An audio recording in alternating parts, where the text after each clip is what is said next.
Us here this evening, Chair would like to call to order the monthly meeting of the Board of Trustees of the Village of Lake Barrington.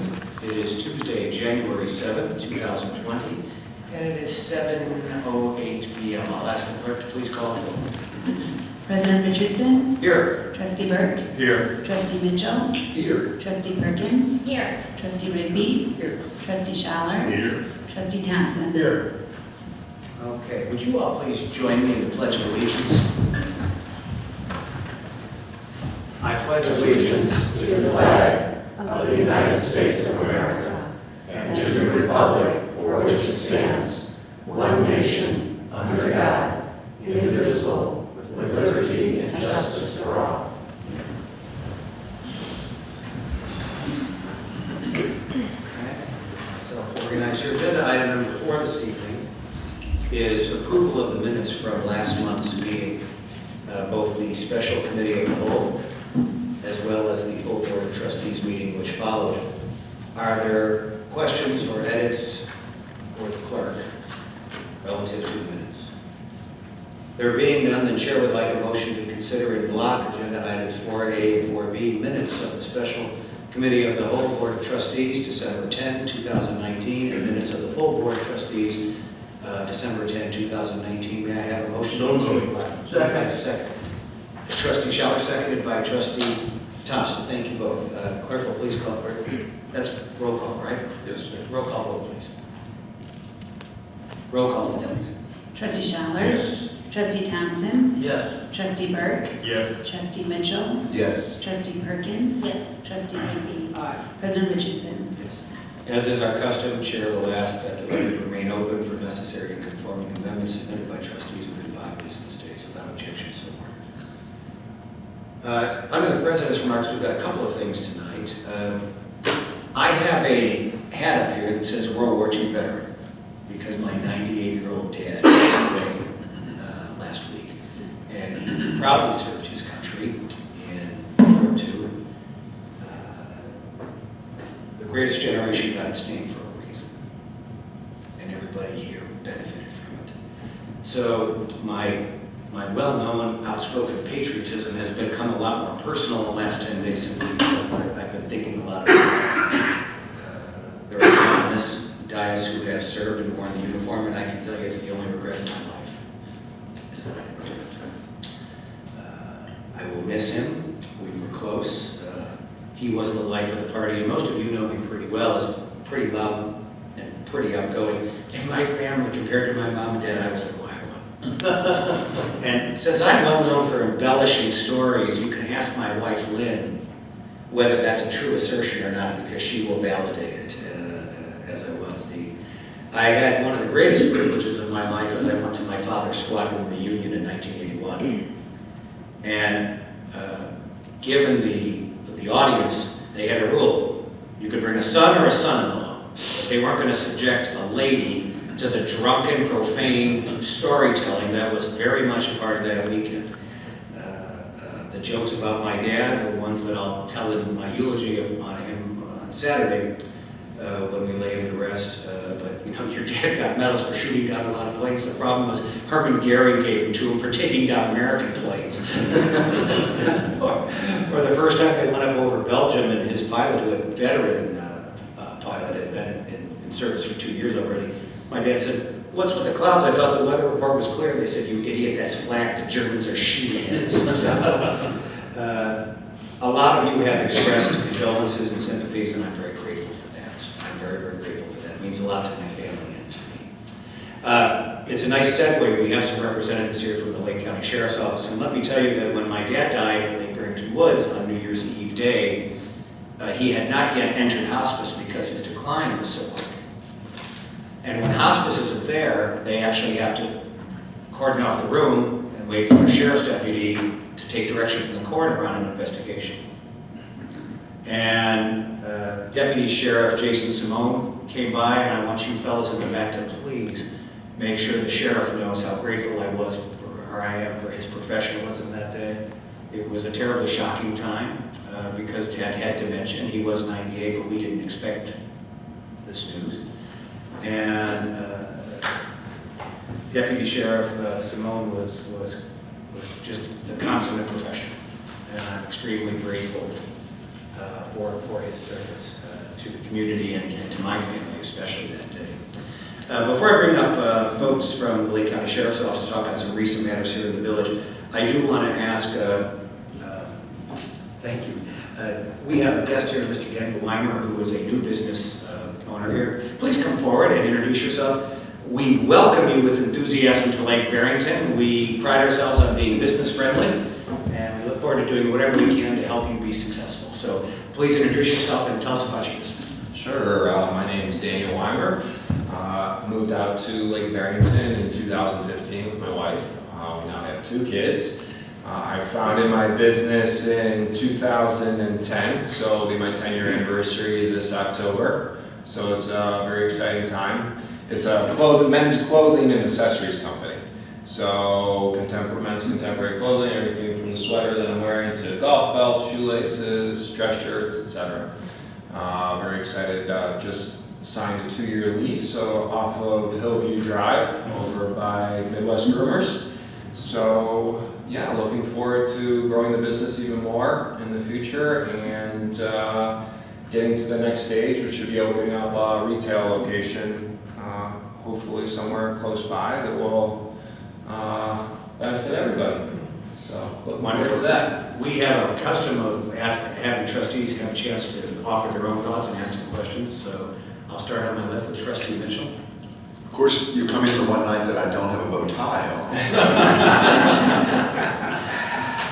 on. Standing in tonight for Chris Mitchell. I salute you and appreciate you joining us out here, and I hope the quality of life and the business aspect balance out beautifully for you. So welcome to you. Thank you. Trustee Thompson. Thank you, Mr. President.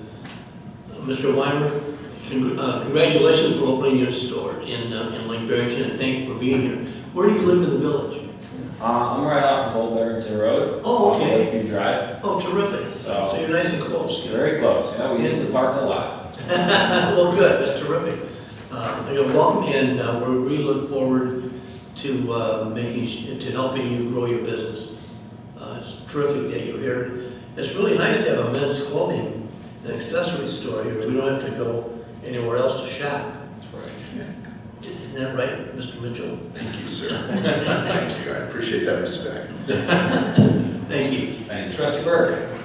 Hello, welcome. Thank you. As the Chair of the Economic Development Committee here, I give you an enthusiastic welcome in that respect. I have a question for you. So right now, you said you were thinking about retail. So are you a wholesaler? So I wholesale and distribute. Got it. So You it's my wholesale and brand. distribute. I sell to about 200 stores in the U.S. Got it.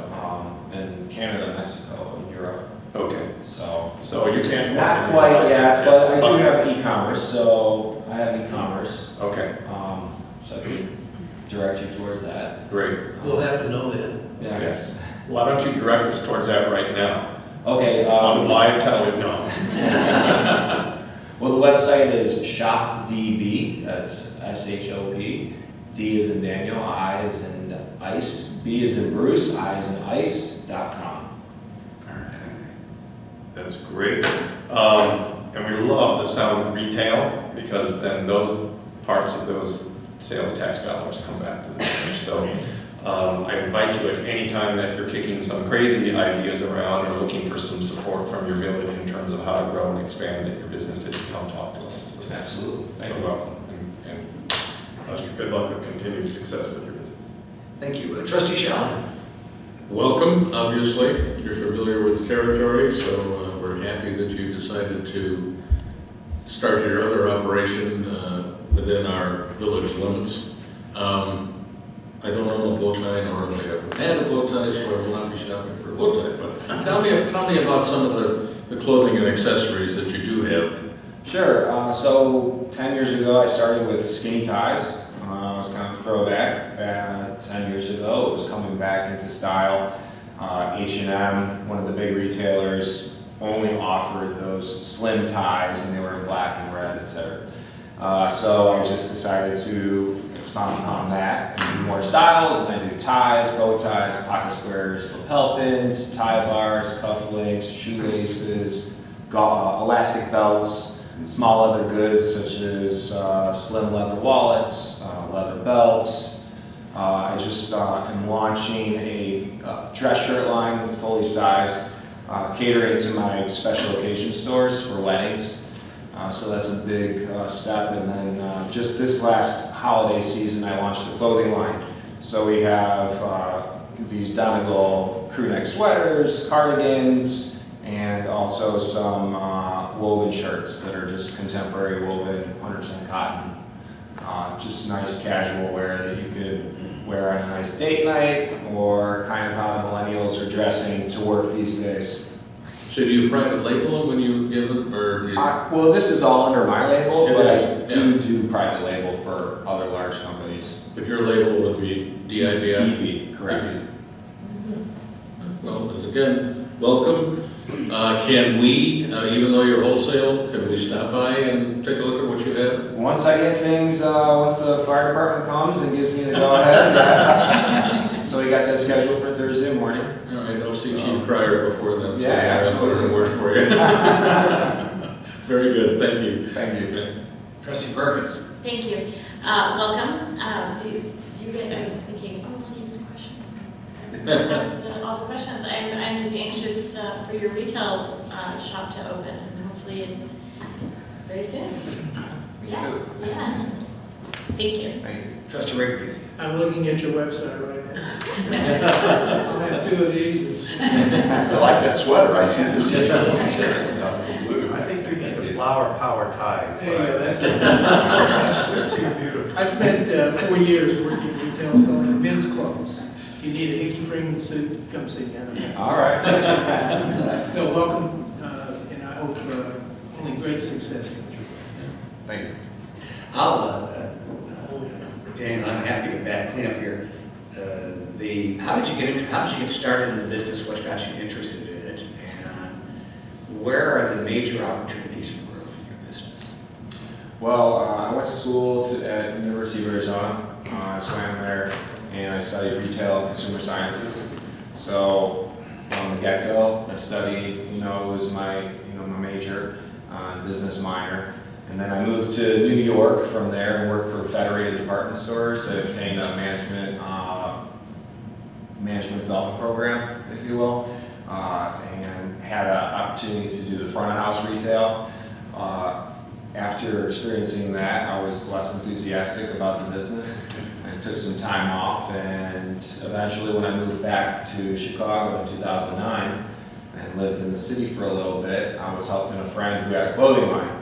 And I was just working with him at one of the trade shows doing sales for him, just helping him out, wearing the clothes, talking about it. And I had a natural gift for that element, and with the retail and everything, I thought, oh, maybe I should do something. And this was in 2009, kind of when the economy was in a nosedive, and why not start a business? You're gonna fit in well here. Yeah. So I had an event company simultaneously, and I also launched a women's accessories company. So I had three things going on, and kind of one of those blindfold, throw a dart at the board and see what sticks. And the men's was right up my alley, and it was perfect timing. And a lot of the stores that have stuck with me have grown and fought through kind of that economic downturn, and now I am here. With just such growth. And so right now for me is most importantly where I see a lot of potential is the special occasion, which is pretty much, recession proof, if you will. So that's kind of where my goal in the retail aspect is to kind of get more into just the dress shirts, ties, the accoutrements for the weddings, and then work my way into suits. So I think there's a definite need for something in a 50-mile radius, with a lot of the major stores that have kind of decreased. The David's Bridal, a lot of these major ones that are kind of falling out, going bankrupt, and it's kind of fresh for in need of something fresh. And the opportunities. So a lot of that business is formal wear. Correct. I'd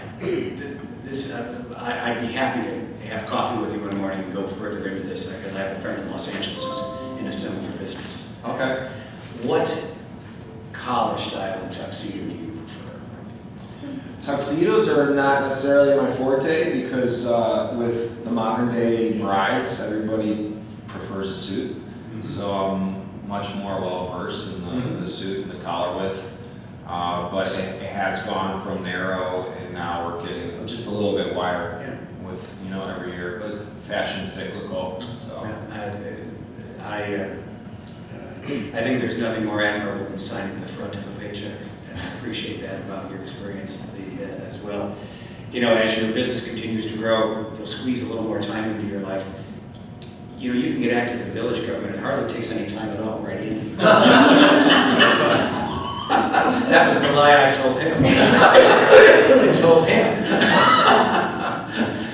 We're thrilled that you're here, and please let us know how we can help. We would love to see your business blossom. Thank you. Thanks for coming by. Thank you, everybody. Thank you. All right, thank you. We have our colleague from District 220, Penn Casimir, who is here to talk about the referendum, I think. Come on forward, please. I have to ask before you get started, how is the post-Brian Battle school board? It's got to be far more dull without his animation. I just knew I wasn't going to escape the Brian Battle comment Yep. tonight. Well, personally, I really miss him. I'm new to the position of president. However, I've been on the school board 15 years, and I actually helped run Brian Battle's campaign. And he was on the board 2 years longer than I, but I miss him. I have a lot of respect for him, and I still keep in touch with him. So he's part of it, whether he knows it or not. He and I have solved a lot of knotty problems together, and I look forward to collaborating with you for our future. Thank you. I would say the same. And I'm glad I came tonight. I have a daughter who's getting married, so reference, and of course the black and red ties. I appreciate that. Well, thank you. Thank you very much for giving me this opportunity to speak. I am Penny Casimir. I'm the new board president. We recognize that local leaders are key influencers, and we wanted you to be informed of our plan for our students in our community. Our Barrington 220 students receive the highest quality public education, which is why our school district is a destination for students and families. We strive for the same excellence that we expect from our students, all this while remaining one of the most fiscally responsible school districts in the state of Illinois. We have the second lowest tax rate of all of our peers. It's been 20 years since any of our buildings has received any significant renovations, and many are aging. Our high school is having its 70th anniversary this year. Unlike many districts that levy extra taxes every year to build up reserves so they don't have to go to referendum, that has not been our practice. Our board maintains conservative fund balances to ensure large facility investments are voted on by the community. So to achieve the improvements needed in our schools, our community collaborated on a master facilities plan for the future of our district, and that was done over the last 2 years. Based on this $600 million plan, that was all of the things that was on our wish list. We placed a $185 million referendum question on the ballot in 2019, which the community narrowly voted down, while making it clear, though, that they still wanted to see changes. So we listened to the community's feedback, reduced the number of projects, and lowered the referendum's cost by $37 million. This new $38 million. This new $147 million referendum question will appear on the March 17th, 2020 ballot. And if the public approves this referendum, property taxes on an average $500,000 home will actually decrease an average of $75 per year, because we are paying off old construction bonds while still providing funding for our schools. So if successful, this referendum would improve safety and security in our schools by eliminating the mobiles as well as other features. We would better prepare our students for the future by creating dedicated STEM spaces, modernizing their learning environments, and protect the community's investment in our buildings by repairing and renovating the aging buildings that we're experiencing right now. We believe the time is now to invest in our schools. Our buildings continue to age and costs continue to rise. In fact, construction costs have seen an escalation of 5% since we put this on the ballot last spring. So, if we defer these infrastructure improvements any longer, we'll be able to do even less with the same amount of funding in the future. So, this is public comment, and so if you want to ask questions, I'd welcome them. Yeah, we typically go around the dais and we Okay. have everybody offer a view or a question. I'll start on my right, starting with Trustee Rigby. Thanks for the interesting presentation. What all will these funds pay for? What do you specifically want to do? So, we have, every building in our district will be touched. Yeah. A lot of the money will be going for just repairs that they won't be huge things that you'll see out in front of the buildings, but they're infrastructure, aging, HVAC units, things that over time we have not been able to repair any longer with our MacGyver sort of tactics. I'm just looking for my sheet. Okay. I would say the first thing in priority is to get rid of the mobile classrooms. And so we have mobiles at both middle schools as well as at Grove. We do not see them as long-term buildings, even though at the middle schools, they've been there over 10 years. For safety and security reasons, we really need to fix that. So that, in order to do that, we're going to have to add on to the middle schools and create elementary space throughout the district. I spoke about the aging building conditions. I can give you much more detail at another time. I actually could provide you with some handouts as well if you wanted detail on every single building. We'd also like to improve traffic circulation at Barrington High School. If you've been there, you know you drive in the front, you meander around the back, and not optimal at all. We also, physical education has changed significantly from when I was in school. We used to play dodgeball. So you're laughing because you remember, right? I still got welts. Yeah. And so,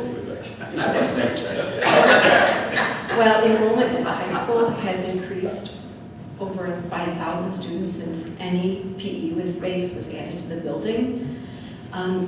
Physical education has also changed. So there's a lot of focus on wellness, maintaining your own health. So we would add PE space as well at the high school.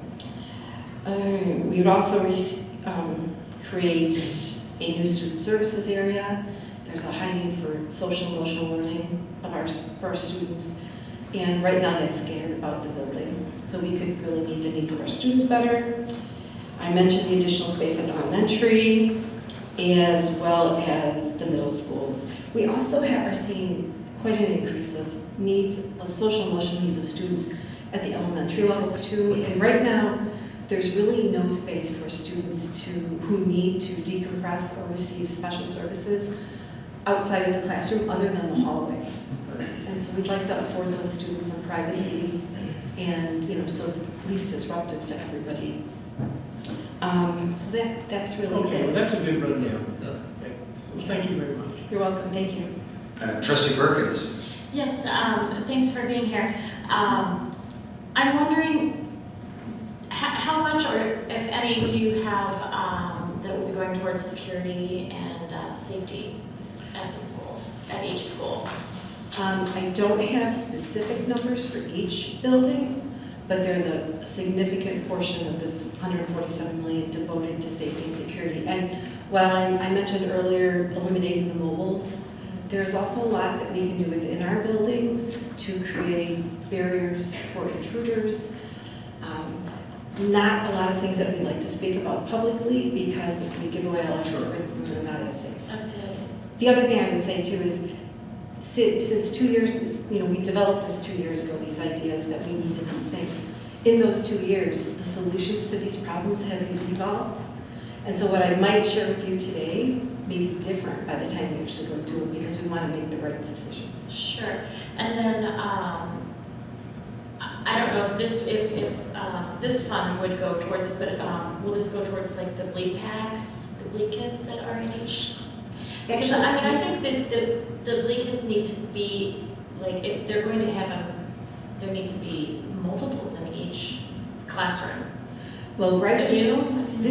These funds would not go to provide Not more towards that, class. okay. However, the district has been working with, I think, the Rotary, or there are groups within the community helping to provide those. And our goal right now is 1 pack per classroom, but I would agree that if there's an emergency. Right, and they're just so expensive. Yeah. And it's. Barrington Rotary has stepped up to that. Okay. So right now the goal is at least 1. And once we reach that goal, we can talk about others. I mean, I don't know how long you've been around, but the AED devices would be another example of this. We started with a few, and then we just kept adding. So. Sure. Okay, perfect, thank you. Sure. Trustee Scheller. Between the last referendum and this referendum, obviously a difference in a couple $1 million, what was eliminated or what's kind of been changed? Good question. I have some notes. I'd say some of the largest items were the Fine Arts Center at the high school. We also, in the last referendum, were asking for furniture for every classroom, a flexible furniture. We've taken that out. There was a Barrington High School library renovation that was included, that's no longer included. We also had kitchen and cafeteria renovations at every elementary school and middle school. And then there were some elementary site work, some of which we weren't even sure we could do, but we heard loud from the community that particular schools in the district felt really, their hands were tied by the lack of parking and the lack of egress and exit. So, but we pulled those off too. I would say the other thing that we eliminated, the district owns the property to the west of Hart Road as well, kind of from the Hamilton Partners building all the way down to Lakewood Road. And we had money in the last referendum for development of some of sport and athletic fields over there, and we've also removed that. You also have property in the village of Lake Barrington. Any plans for that? I wish. Sorry. Don't get me started. No, not right now. Okay, so that wouldn't be part of this or anything in the immediate future that you're aware of? Not that I'm aware of, no. Thank you. Trustee Burke. No questions, just thanks for taking the time to come speak with us tonight. You're welcome. Trustee Thompson. Thank you, Mr. President. First of all, thank you very much for coming. I had President Richardson, I was lucky enough to have him volunteer me to be on the committee about the referendum. Thank you, Mr. President. That's all right, you owe me one.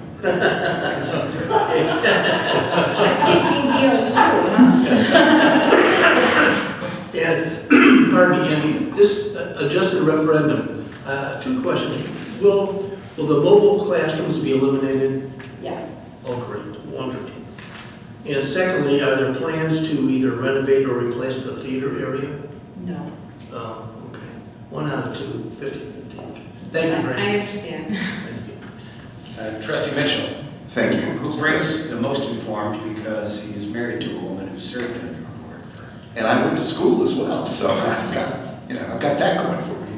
We all lost money on that bet. I did go to school. But you Thank didn't you. wear your tie. I did wear my bow tie tonight, though. I'm so upset. Chris and I know each other, so. And I want to thank you, Ms. Gassner, for coming tonight and also for being willing to take on the mantle left by your predecessor.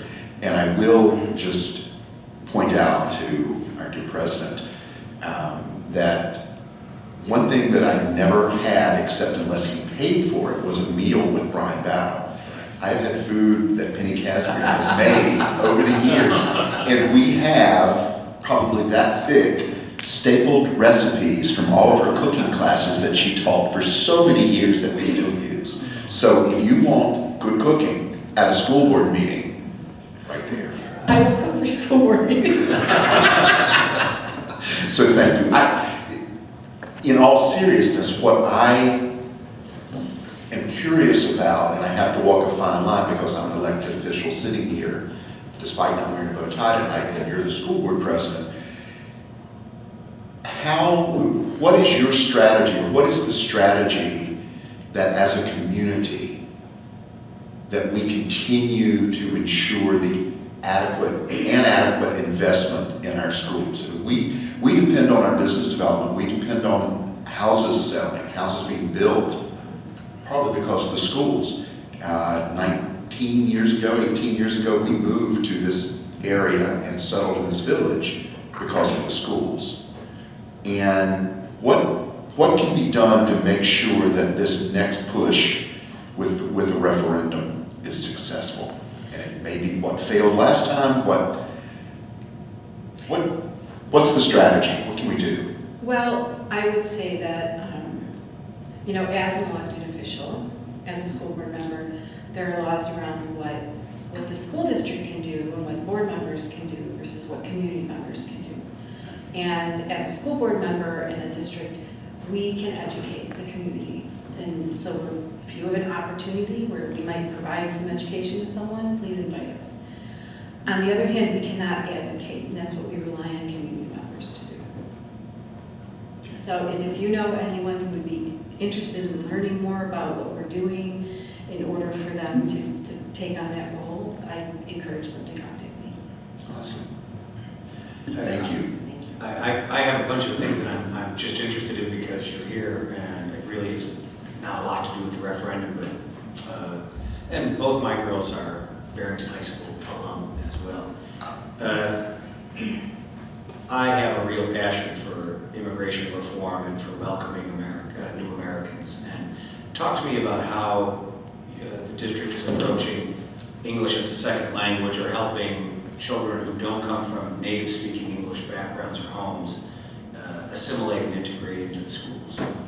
So I would say I'll use Sunny Hill as our example. Sunny Hill is our school that is located within the village of Carpentersville. And as many of you know, we overlap into 12 different municipalities. And at that, education is done very differently there because there are we need to meet the needs of those students who are trying to also learn the English language while they are navigating the education.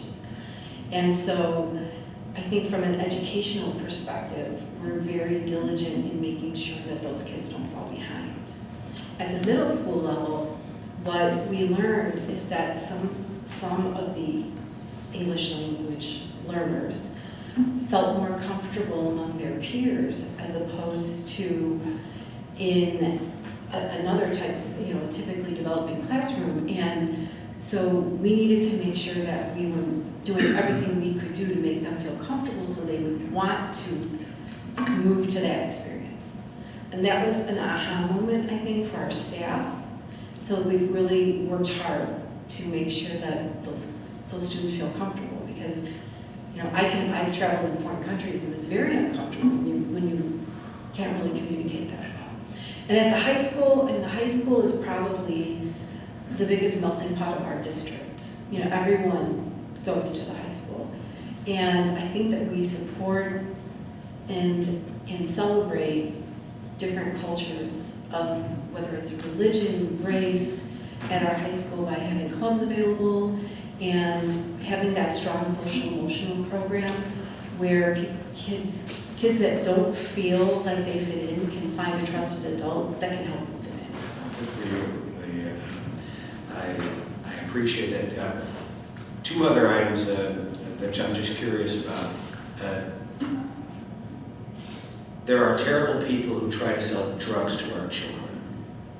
And these brave people in the back do everything they can to stop those bad people.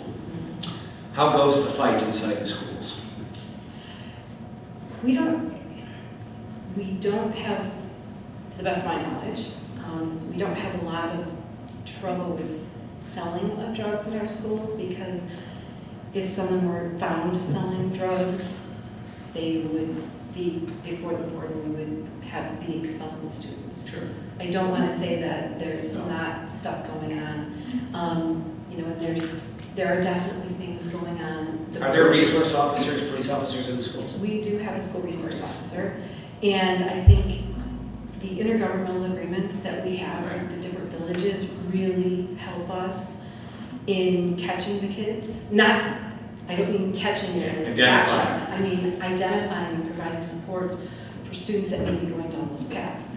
I will say though that, it's been on the news, vaping is really a challenge, and that's probably something that we've spent a lot of time on, more time focusing on that than we have ever had in the past. I'm active the U.S. Conference of Mayors, and we talk, the last 5 years it's all been about opioids, and now it's about opioids and vaping. And it's a major public health problem. It's a major public health. So The devices can be concealed in so many Easily. different ways. easily, and it doesn't have the telltale signals. Last question really, and John mentioned it a moment ago, about the property on Kelsey Road. All I'd ask is, and this was the great relationship that we've always had between the district and the village, please never surprise us. No. I don't even want to surprise a birthday cake. I can't surprise us. So please, all I ask is, don't surprise us. Yeah, if we ever talk, well, as long as I'm here at least, if we ever talk about doing something there, we will definitely look in partnership with the village. We had some creative ideas on how to optimize traffic flow, because Kelsey Road in the mornings is already heavy. But the thing we just ask is, we promise not to surprise you, and we would ask that we not surprise us. I make that commitment. Great. I just think that we all work better together when we're working together, not at each other. That's right. Well, governmental cooperation is essential, because nobody wants to pay more. I do. And so we got to get the most out of it together. We appreciate you coming by. man. Thank you for your time, I appreciate it. And if anyone has any questions, please reach out. Thank you. Great. Thank you. Thank you. We have a few other things, and I'm sorry we have a longer agenda here on President's remarks, but Janet Agnoletti, the Executive Director of the Barrington Area Council of Governments, is here to talk about the Baycott Legislative Platform, which is a perfect lead-in to Donnie Storino, who will follow, and then our guest from the Lake County Sheriff will back cleanup on this. Janet, welcome. And we all know who you are, but for the record, would you please introduce yourself? Janet Agnoletti, Executive Director, Barrington Area Council of Governments, Baycott.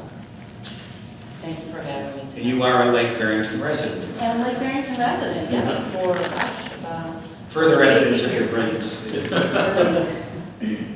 Well, first, President Richardson, I just want to express my deepest sympathy for Thank you you. and the family. Thank you.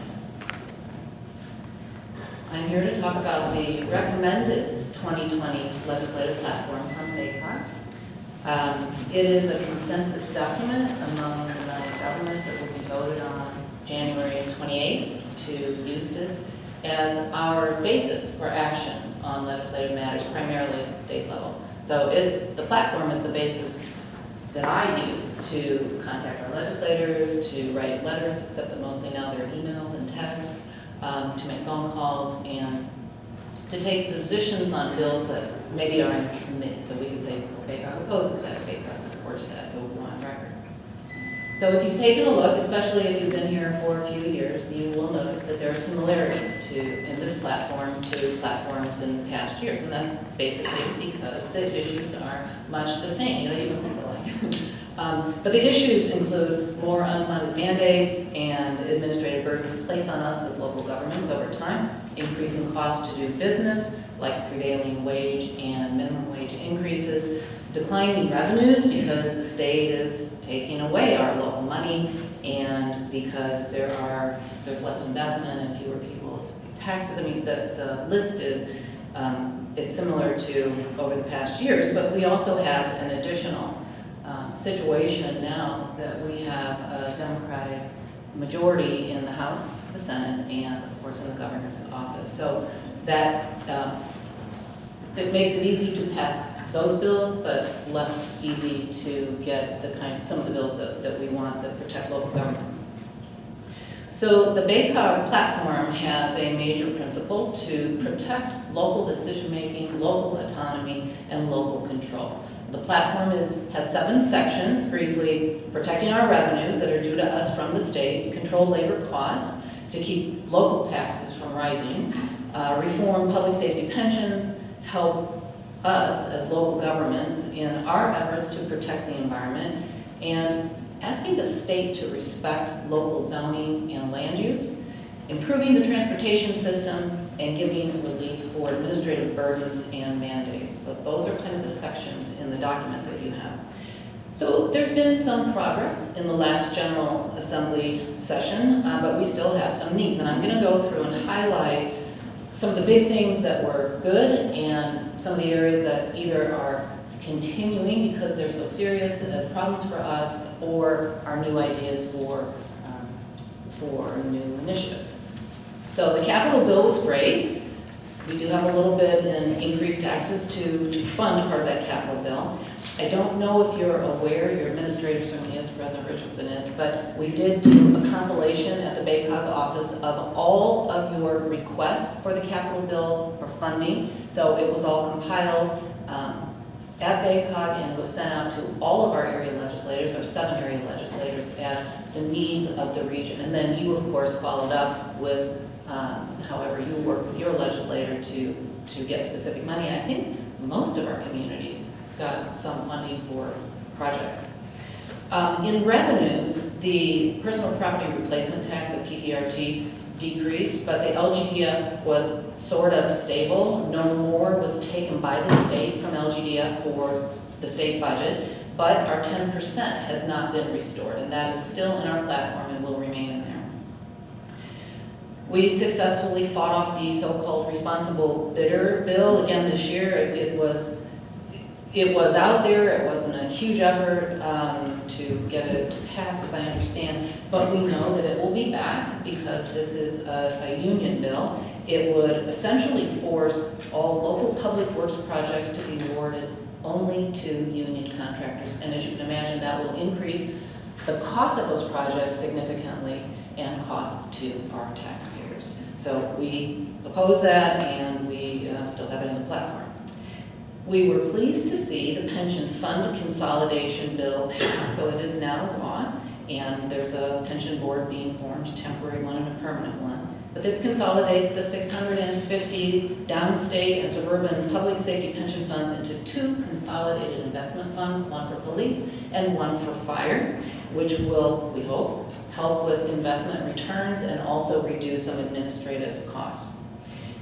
I will mention that as of the end of 2019, the unfunded pension liability in Illinois is now a little more than $137 billion. And I've seen reports, some of the financial entities are reporting it even higher than that. I saw one yesterday that I think said it was about 50% higher than that, which is really distressing. And I think you all know that the real reform would require opening the Constitution to address benefits, the benefit structure. And as long as we're represented in the General Assembly as we are by a single party, that is probably not going to happen. But on the environment, there is some good news. But first bad news, and that is we've really seen some significant cuts to environmental programs over the past year or two, not only at the state level, but also at the federal level. A lot of that has to do with staffing cuts and vacancies that have not been filled, so programs can't be operated, enforced, and so on. So our platform asks for financial support for our BACOG environmental programs, but it also asks for full staffing of state-level positions that are responsible for development of water science to support local planning. Because as you know, our groundwater information goes toward local planning and land use and so on. And we rely on the state surveys a lot to advise us and help guide our work. No progress was made on the coal tar and other high PAH pavement sealants, but we will continue to advocate for some or any measure that will help protect the public health. We think this year it's going to be a disclosure requirement in a bill, and it depends on how it's written, but I hope that we'll be able to support that. And another item is we want authority to set reasonable regulations and permitting of animal husbandry, I think chicken farms recently up in this area, and permitting on intensive agricultural uses on unincorporated parcels adjacent to residential land uses. So the new part of the platform is that we support requiring notice to affected property owners and requiring notice and approval by adjacent and affected local governments of the proposed developments. And we want mandatory analysis of impacts on surface waters and groundwater. It doesn't say like it has to come out to zero effect, but we want to have the analysis, and I think that would be another step toward better regulation of these uses. So I want to mention that BACOG has been working with the Illinois Environmental Council, IEC, on both the agricultural bills and the coal tar sealant bills. They're really a great partner, and they have allowed a lot of input and editing of bills by me to reflect our interests in these areas where we're familiar. I'm familiar. So another new provision, we're asking to amend the new cannabis statutes to allow local government oversight of the homegrown cannabis for medical purposes, so that we know, perhaps, unless it violates HIPAA standards, as Chris said, where it's being grown. Transportation.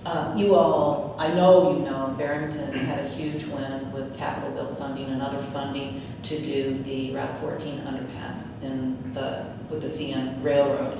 And part of our platform now is asking that IDOTs be fully staffed in order to implement that project and other capital bill projects, so they're not dragged out over many years. This one's going to take a few years anyway, but like, let's make it 3 or 4 instead of 10. And lastly, we support the creation of an independent, nonpartisan state legislative map redistricting measure.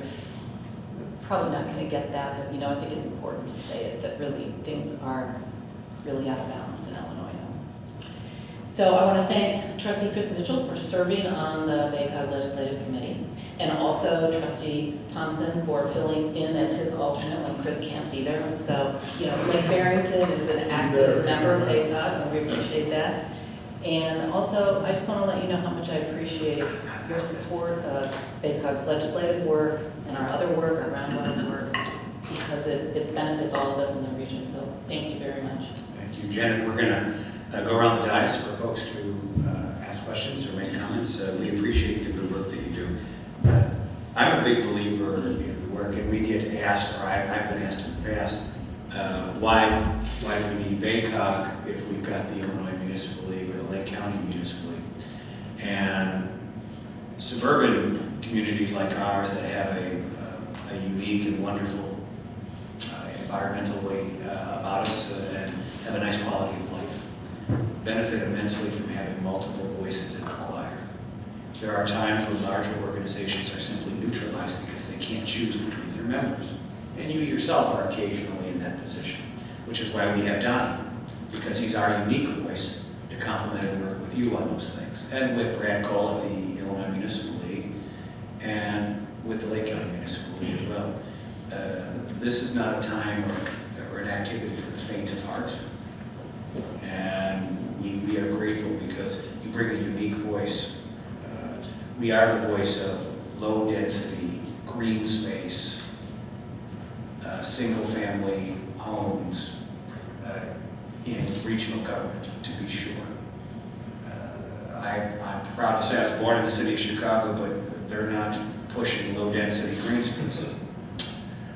So we bring something very unique here, and I appreciate the fact that BACOG is a principal tool for us in that regard. I'll start on my right with Trustee Rigby for questions or comments. Janet, I just want to tell you, I appreciate everything you're doing. I echo what Karen said about the need for a BACOG, and you represent it very well, so thank you very much. Trustee Perkins. No questions, but thank you so much, Janet. I know I've kind of been involved with a couple of your different projects, and I appreciate your support and how you're protecting us from all of your with all of your projects. So thank you. Thank you. Protecting our groundwater is what you're talking about. that for sure, but everything as a whole, yeah. No, definitely, thank you. We definitely appreciate the strength in numbers that BACOG provides the Barrington area communities. What would you term your biggest success of the last year? Of the last year? Well, let's see. Well, I would say I just, in December, signed a contract with the Illinois State Water Survey to conduct the first 5-year analysis of water levels and conditions in the Baycott region and compare that to our water levels and conditions 5 years ago. So that report will be conducted probably first quarter of this year, and the report should be out in a few months. And that will tell us, in the very short term, what has happened to our water levels. Have they gone down? Have they gone up? Are they the same? And where did they change? And what might be the causes of those changes? I don't think we'll see very much, because 5 years in groundwater is a very short period of time. But I've been waiting to see what we find. We've been collecting data for 5 years. The state survey will get it and analyze it. So that's a big one. And I just started a new program that you've heard about, because your administrator told me today that she's talked about it a couple times, and that's, we're going to start something that's starting something that is monitoring the water quality in dedicated points, wells, facilities with wells, pumping wells, and that is intended to be another long-term project, a low-effort project where water samples are taken from across Baycott, maybe 20, 30 wells every year or two for long periods of time to make sure that our natural water quality is not becoming contaminated. Second, what's your biggest disappointment? I don't have any. But thanks for asking. That's right. Thirdly, I've been involved with Baycott in your emergency planning sessions. We're not having any of those moving forward. What's the status on that? You know, the executive board decided this past year not to have a tabletop exercise again this year, but instead to focus on some other things. But also, we hope that Lake County will be offering their VOG software training, the Virtual Emergency Operations Center over Internet, VOG. If they offer that training, we will convene our people again to learn more about how to use that, because it is, you know, it's an internet-based emergency disaster management system, and so it would be very useful if we could all get on board with that. And it's been in flux at Lake County. It's not the hurdle is not here. It's really working with Lake County, whether they are satisfied with the product that they're using, and then they will help us use it better. Very good. No, I think it was important, accomplished a lot previously, and certainly has been pointed out by Administrator Dalton Lang that there's even an increased need for emergency planning, especially condition what's going on in the world these days. So, thank you. Trustee Burke. Hi, Jan. Always a pleasure to have you here, and thanks for your efforts. You know, you mentioned the overpass Route 14 CN, and it got me thinking, boy, how involved I was way back in the early days, right? We all worked with CN, and I really feel still to this day that we were sold a bill of goods on that, and they continue to expand the number of trains. And they're, you know, I just read about this new siding they want to put in. Is it Hoffman Estates? And they're quoted in there as saying, look, we own the land, we'll do what we want to do, so if we want to put another track in there. I'm just stunned by this, because it was always, don't worry, you know, yeah, you know, EJ&E used to do 2 or 3 trains a day, and they said maybe we'll do 5 or 6 or 10, and I don't know what the number is today. Do you have any idea what the number of trains on average running through? I think it's in the range of 20. 20? And I think with the proposal for the extra tracking it's between Hoffman, like North Hoffman Right. and Elgin, I think, isn't it? Something like that. It's coming our way. I think that even in those, this goes back a number of months, but I wrote a letter about it and said, you know, we see this coming, and we were assured otherwise, but it looks like, I think somewhere in their documents it said around 30 trains a day could, you know, eventually find that route. That's a number that I have in my head, and I was just wondering if that was really ultimately what was agreed to back in this. You know, there's something about this that feels like it's just going to keep creeping up and creeping up, and that we, as the surrounding communities, it seems as though we have little power to push back anymore. Like when we lost the first battle, we lost the whole war. What is what it feels like. What we learned in that first round, and I was involved in that, with bringing groundwater information and what the trains fill, and here's the effect on it. We don't really have much voice. I mean, Right. it's the Surface Transportation Board that has Yeah. the oversight. They had oversight for 3 years, got extended for a year or so. Right. And I think the oversight is. So they don't even have oversight anymore? But the oversight really wasn't, No. it wasn't about regulating number of trains. No. So. Right, second agree part with of, yeah, second part of that, I guess, it was looking for clarification. So on the overpass itself, that is funded, but are you saying that because of not having adequate staff to manage the number of projects, it just keeps getting pushed back? Is that what I understand, or? Not yet, that Oh, okay. hasn't happened yet. So it is funded for the next phase, and it's actually, the railroad will stay where it is. Right. The Route 14 is the Will go underpass under, right. that goes under the railroad, and Right. it's at Route 14 and 59 where they come together, it's in that area. Uh-huh. So it's actually on 14.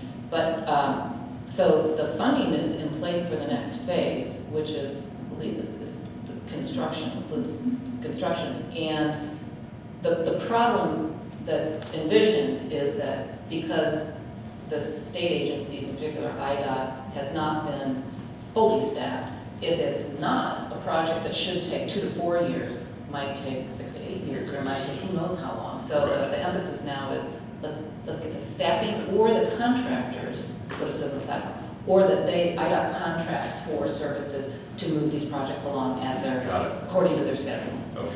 So anticipating, what we're saying is let's get out in front of this and not allow staffing shortages to delay this Yes, exactly. any further. Got it. Thank you for clarifying. Trustee Thompson. Thank you, Mr. President.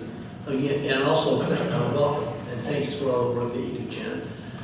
Trustee Scheller had asked that question about your most important issue, and you rightfully, I think, brought up groundwater and water generally. And I just wanted to tell everyone that I think that Baycog has done a wonderful job for the Baycog communities with your water programs.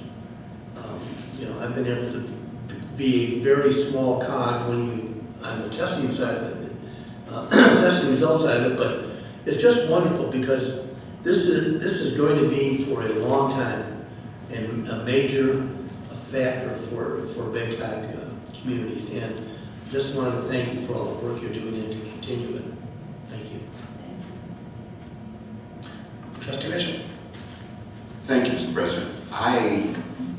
You all hear me preach this and talk about what's going on and everything, and this little pamphlet, which I jokingly put 220 over the one over 2019, is incredible because 2 experiences within the last year after the last election, when I saw reps and people that I sat down with to talk about, and they go, "Hey, so what are your issues?" And at one Baycog meeting, we started out, and she was taking notes as fast as she could, and she couldn't believe that as a community area, greater area, that we were as well informed and on top of things, and was literally blown away by the water program that we do. Had no idea this was going on. And I had that recently with another rep as well. And when she said, what are your issues? And she's expecting all sorts of things. And a couple of us were, basically reading the Baycog pamphlet about this, get the state off our back, get us the, local government distributed funds, stop taking our highway fuel tax money, get it to us. And then she was like, how do you know about this? And I think that we get such value, and between Baycog, between Don Storino, getting this, we know what's going on, and it gives us a voice when we talk to them intelligently instead of saying, "Oh, well, my sidewalk needs to be plowed," or So we're not in Chicago. We're out here, and we have to know what we're doing and speak loudly. So I thank you. I want to build on that point because it's exactly right. That it would be fair for someone to ask, how can a small community, population-wise, have influence? It's because we have exceptional know-how. And government doesn't operate anywhere without accurate and good information about which you make decisions. decisions. And so when advocates come in who know their stuff, the way you know this groundwater stuff, it's truly impressive. We get the halo effect that gives us credibility on other issues. That the representative or the senator may not be from our region, but because we've earned respect through know-how, we have credibility that enables us to advocate beyond our geographic region. And you deserve all the credit for that. You all are very kind for your comments. Thank you so much. We are going to vote later in this agenda. You don't need to stay for it on the draft platform. I also want to thank Trustee Thompson and Trustee Mitchell because I am woefully, I believe from their military service, Trustee Rigby and Trustee Thompson would say AWOL. I've been AWOL from Baycott for a long time. Being a good Catholic, I try to buy absolution. And so they're part of my absolution to Baycott. So. You also check in, it's great. That's it. Well, I'm grateful to my colleagues because they do a brilliant job representing us and they know our community well and what our priorities are. So thank you. Okay, thank you. Thank you. I promise there's an end to this. It's my goal to finish the president's remarks on the same day I started. I'm going to ask Donnie Storino from Fidelity Consulting to come up and build on it.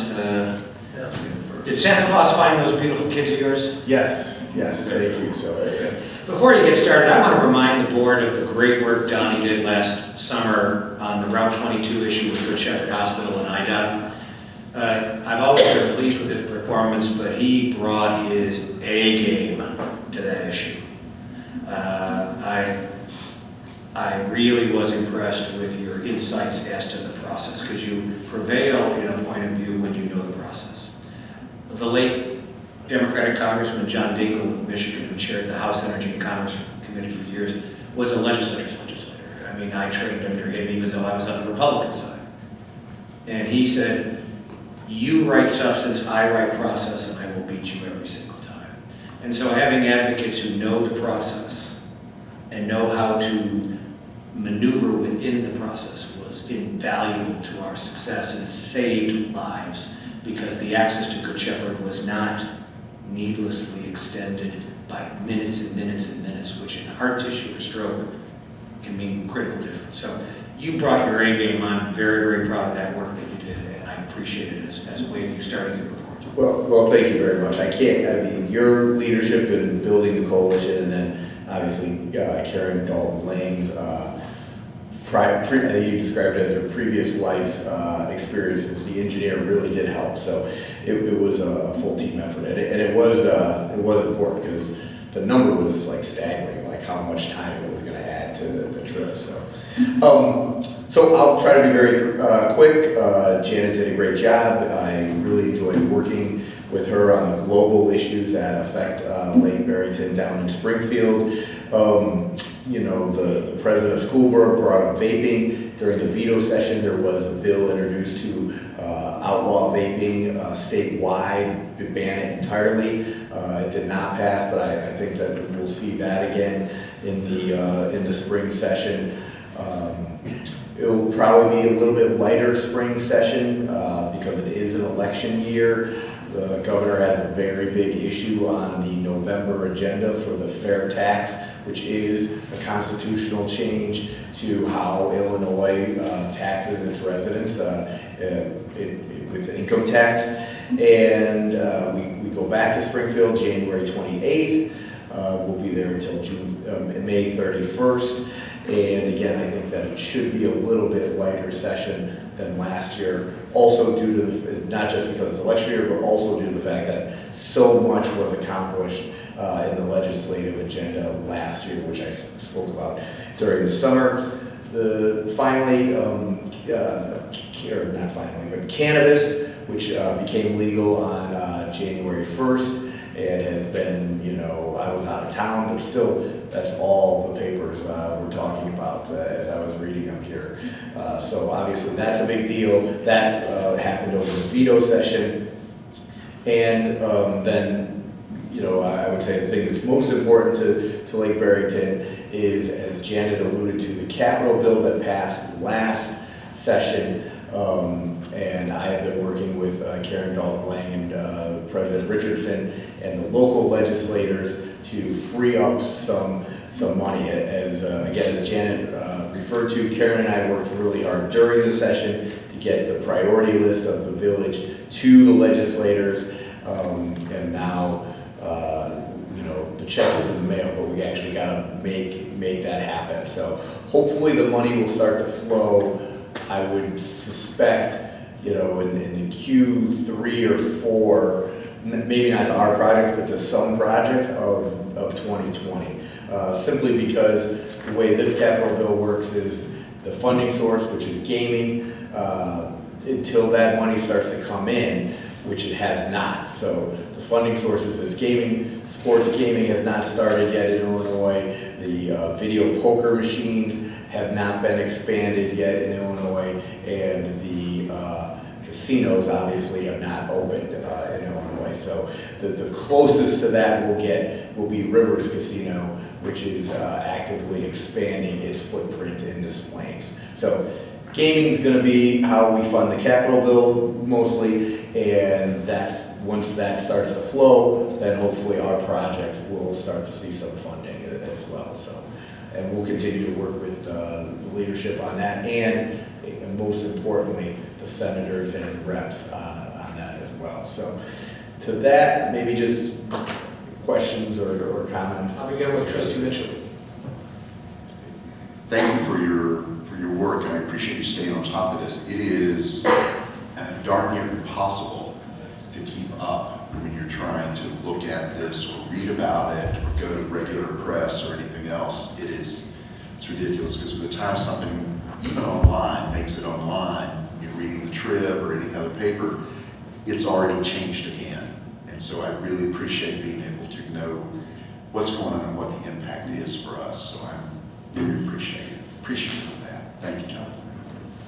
Trustee Thompson. Thank you, Mr. President. I will also say thank you for all the great work you are doing. My question is, you noted the vaping issue still has to be settled. How do you think that will come out? Hopefully, I would suspect that maybe it doesn't get a total ban. I would say, because a lot of people would argue that a ban leads to the black market, which where the real problems are. So if there was a way to actually regulate it, that would drive people to the legal market. I know that people have talked about, when they do tests on the vapes, the ones that come up with the harmful chemicals are the ones that are from the black market. Right.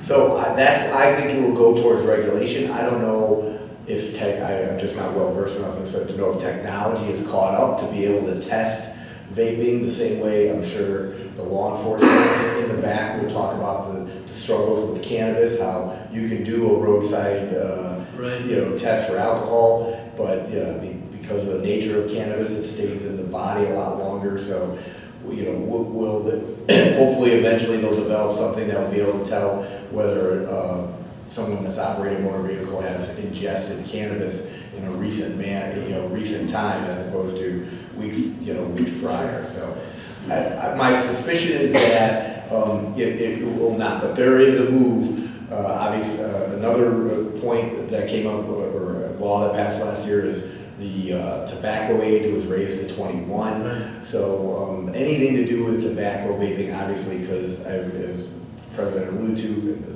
of the school board alluded to, I have young kids. I live in a bedroom community as well, and it is an issue for us as well.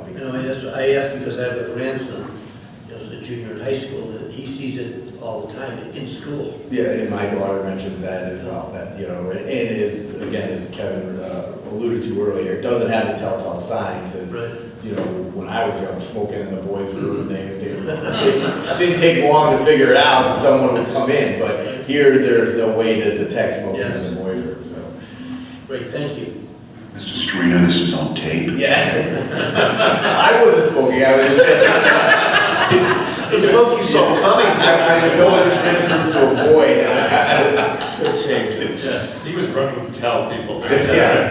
That's smoke in there. He's gonna go run and tell the brothers, Yes. the sisters who ran the high Catholic high schools. Trustee Burke. Right on. No questions, just thanks for the work that you guys do for us. It really is my pleasure, so. Trustee Schaller. Just two things. Where do you think the fair tax is going to end up? Well, since this is on tape, I actually think that it's going to be close. I really do. I mean, there's a lot of variables. Obviously, the governor has a lot of personal wealth that he has, or, you know, it's not a secret that he is using to fund the campaign to pass the fair tax. It needs a higher threshold. It doesn't just need 50 plus one. It needs, I believe, 60% and maybe even a little higher. I should know that, but it's a higher threshold. It's going to be a very contentious presidential election year, so there'll be a high voter turnout, which will you know, make it interesting as well. I guess if you know, I probably shouldn't do this, but I'll do it for you, Trustee Shaw. I don't think it's going to pass. That's just my prediction, because there is a lot of ambiguity to it in the sense that it doesn't really say, and I should say, I haven't seen the actual language of how it's going to appear on the ballot yet. Doesn't say what the levels are going to be, and so I think that ambiguity is going to give people a little bit of fear. Now, I know that the governor has said what the levels are going to be, but those levels are basically what the law, what the referendum is going to do, is going to allow us to move from a flat tax to a progressive tax. And then the legislature, the following year, will then set that progressive tax. So, and you know, it all just depends on how much information gets out there. It's not going to be like a federal progressive tax as well. So, for example, they're talking about making, I believe, anybody that makes income over $1 million will pay 9% or something to say, something to that. Don't quote me on the numbers, but let's just say 8% for sake of argument. That 8% is on every dollar from 0 to $1 million and whatever. As opposed to, as you know, the federal taxes, you only pay 8% on anything above the threshold. So it's not exactly a true progressive tax, but other states around us have it. Illinois, you know, the other side would tell you Illinois, of states that have income tax, has a fairly low income tax at 4.95%, which was 3% not that many years ago. So, and the state needs the money. I mean, we really need the money. If it doesn't pass, the governor's job will get a lot harder in trying to pass it. Which is it going to be on the November ballot? It'll be on the, no, that's a great question, a great point. I should have mentioned that. It will be on the November 2020 ballot. So it will be on the May presidential general election. One final question. Cannabis, they're touting, $11 million in sales in the first couple of days. I find it interesting that they're also saying, and we're taking a lot of that money for rehab. Yeah, I mean, I think that, I don't know enough about what they're using the money for. I think that, you know, like anything else in the state government, they spent that money 22 different ways already. But yes, there was a lot on the first day. There was a drop on the second day. Again, it's not a one-day thing, so I don't know why people were standing in line in the cold on the first day, because it'll be there tomorrow and the next day. Those places will be open. So, but I think that some is dedicated to that. You saw the governor then pardon like 11,000 plus people that had convictions. So, as Janet alluded to, there is. Our sheriff's department is ready to cope with it. That's the only thing. Thank you. I agree. Yeah. Trustee Perkins. No questions, but thank you for the information. It's very, very interesting. Trustee Rigby. No comment. Thank you. Donnie, we appreciate it. Please give your dad my best regards, and we'll do. Go Irish. Yep. For the benefit of the press, I haven't said it all night. I am a member of the class of 1979 from the University of Notre Dame, If you ask our village treasurer, she went to Notre Dame. If you ask our lobbyist, he went to Notre Dame. You ask Trustee Burke where his wife and his 3 daughters went, along with my daughter. There's a Notre Dame mafia here. Although we do accept petitions from small southern schools on occasion too. Football schools like Duke. That's right. Powerhouse. Well, but the dogs did bark. They did, and they hit us pretty hard. And one Midwest basketball team was sent to him to that. That's right. Well, Kevin's wife's team is in the national championship. I'm a Tiger at least next Monday. That's for sure. Kevin, how much have you offered him to buy his license? Thanks, Johnny. Thank you. I'd like to invite the Lake County Sheriff's Office up. They do a monthly report for us, and they have some specific information on some recent events that I want to share with the public and with the board. Lieutenant Scott Couric and Detective Anthony Martini, welcome. Good evening. Thank you. So, yeah, we've had a couple of issues. We had some issues last year, and then recently they've risen again. There's been some vehicle burglaries in the area, specifically over by Kelsey Harbor area. It is an open investigation, but I just want to clearly state that we are investigating this. We've dedicated one of our detectives and additional resources as well. I can't really go into it. Detective, you want to talk a little bit more about Yeah, I that? can give a basic rundown of what our investigation sort of looks like and some of the information we have based on the vehicle burglaries. So the burglaries, specifically 2 vehicles, we've seen a rash of them in a couple of sprints throughout the months. They started back in about August with a couple. They stopped. They came back in October. They stopped. And now they've come back in the last couple of weeks. We have been dedicating several hundred man-hours to this specific investigation of the vehicle burglaries. Myself, I'm the lead investigator, along with several other detectives who are assisting me. We've done things from surveillance to interviews to evidence collection, evidence technicians, sending things to labs, all those sorts of things. So I want to make sure it's clear that this is not a on the back burner investigation. This is something that we are actively looking into every day. And right now, even we have some detectives working on a few things as we speak. So I can't go into specific details about what our investigation looks like, people we're talking to, things like that. I'll start with some broader questions and then yield to my colleagues for questions. When I sit in these U.S. Conference of Mayors meetings and meet with mayors from other parts of the country, property crimes are on the increase everywhere. I was trained in logic in law school because that's how you win arguments. And I recognize, therefore, that correlation is not causation. However, semicolon, we legalize recreational drugs, and now we're shocked we have a problem with property crimes. Correlation is not causation, I'm not claiming it, but my point is property crimes seem to be on the increase everywhere, whether it's mayors in Florida or in New York or in Illinois or in Texas or in Colorado or in California or Washington State. It just seems geographically to know no boundaries. Acknowledging that correlation is not causation. Scott, you have any gut feeling as to what drives the general increase in property crimes?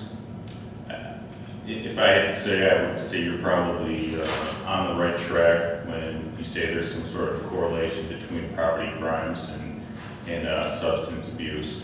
Opioids started it seems, at least when you hear the FBI guys come in and brief the mayors at our meetings twice a year, or the Justice Department guys, whoever it is, they seem to think that the opioid crisis, which was the spark that lit this inferno, seems to have driven a lot of this. Yes, and you are also correct that it's not unique to Lake Barrington. It's in all of our jurisdiction that we cover across Lake County, municipalities. Everybody's dealing with the same issue. Well, and I've observed that certain communities are vulnerable for another reason. We have stuff. And I did want to mention, since you brought up stuff, the best way to protect your stuff is, you know, this vehicle burglaries is the issue we're having. So If you don't want to be a victim of a vehicle burglary, your best bet is to, if there's something in your car that you don't want taken, bring it into the house with you. I know it's a pain, you know, you want to leave your work laptop bag or, you know, camera or whatever it is on the seat because you're going to use it again tomorrow when you go to work. But your best bet is to bring it in with you. If there's nothing in there that the offender or suspect can see, it's likely they're just going to go find. We haven't seen a lot of property crimes that are along the lines of porch pirates taking parcels. But I have heard, sitting in the Lake County Municipal League meetings as well, that property crimes against automobiles seems to be the particular one, at least in a number of communities, although the porch pirate thing is apparently a pretty serious problem in a lot of communities too. I don't think we've seen it here as much as the property crimes against automobiles. And vehicle burglaries, the thing about those is that it's very easy for some people to just walk down the street, especially if the cars are parked on the street, to just check door handles. And that's mostly what they're doing, is they're going and checking those door handles. If it's open, they'll root around, see what they can find. And a lot of the times, if people have like the Ring doorbells and or the Arlo cameras or anything like that, their cars are like out of view if they're parked on the street. So it's very difficult to identify who's actually doing them if that's the case. Are these, there's two kinds of crime, right? Professional and amateur. It's like sports or anything else. Is this kind of an organized effort, or do you think it's more individuals who simply need funds for whatever activity they want to? I'd say it's a mix. I'd say it's a crime of opportunity. Yeah, thank you. That's the best way to say it. Yeah, crime of opportunity in some cases. Other cases, we can see some sort of correlations between the causation of why they need certain things. So at this point, I'd say it's a mix. Okay. Let me start on my left with Trustee Mitchell for questions or comments. Thank you, gentlemen, for putting it on the line every day for us. Really impressive as I was coming back, I think it was last night from somewhere late at night, and coming down Kelsey Road, and I see a vehicle turning into the Featherland property, our soon-to-be park, and I'm thinking, all right, I've got a Lake County Sheriff number in my thing, and as I went by, my headlights were close enough, it was the Lake County Sheriff. I'm like, thank you for making the rounds. That, you know, we haven't developed it yet, and it's the old building and a lot, so they're doing just as we asked to keep an eye on that. So other than that, I really appreciate what you do, and the fact that you're, well, here's my dig, that you're on the road for safety and not for ticket revenue. Thank you. Yeah, you do have a hot spot there. And Trustee Thompson. Thank you, Mr. President. And I also thank you for all you're doing for us. I live in Lake Barrington Shores, and there's some rumors afloat that we've had some vehicle burglaries there as well in the past couple of weeks.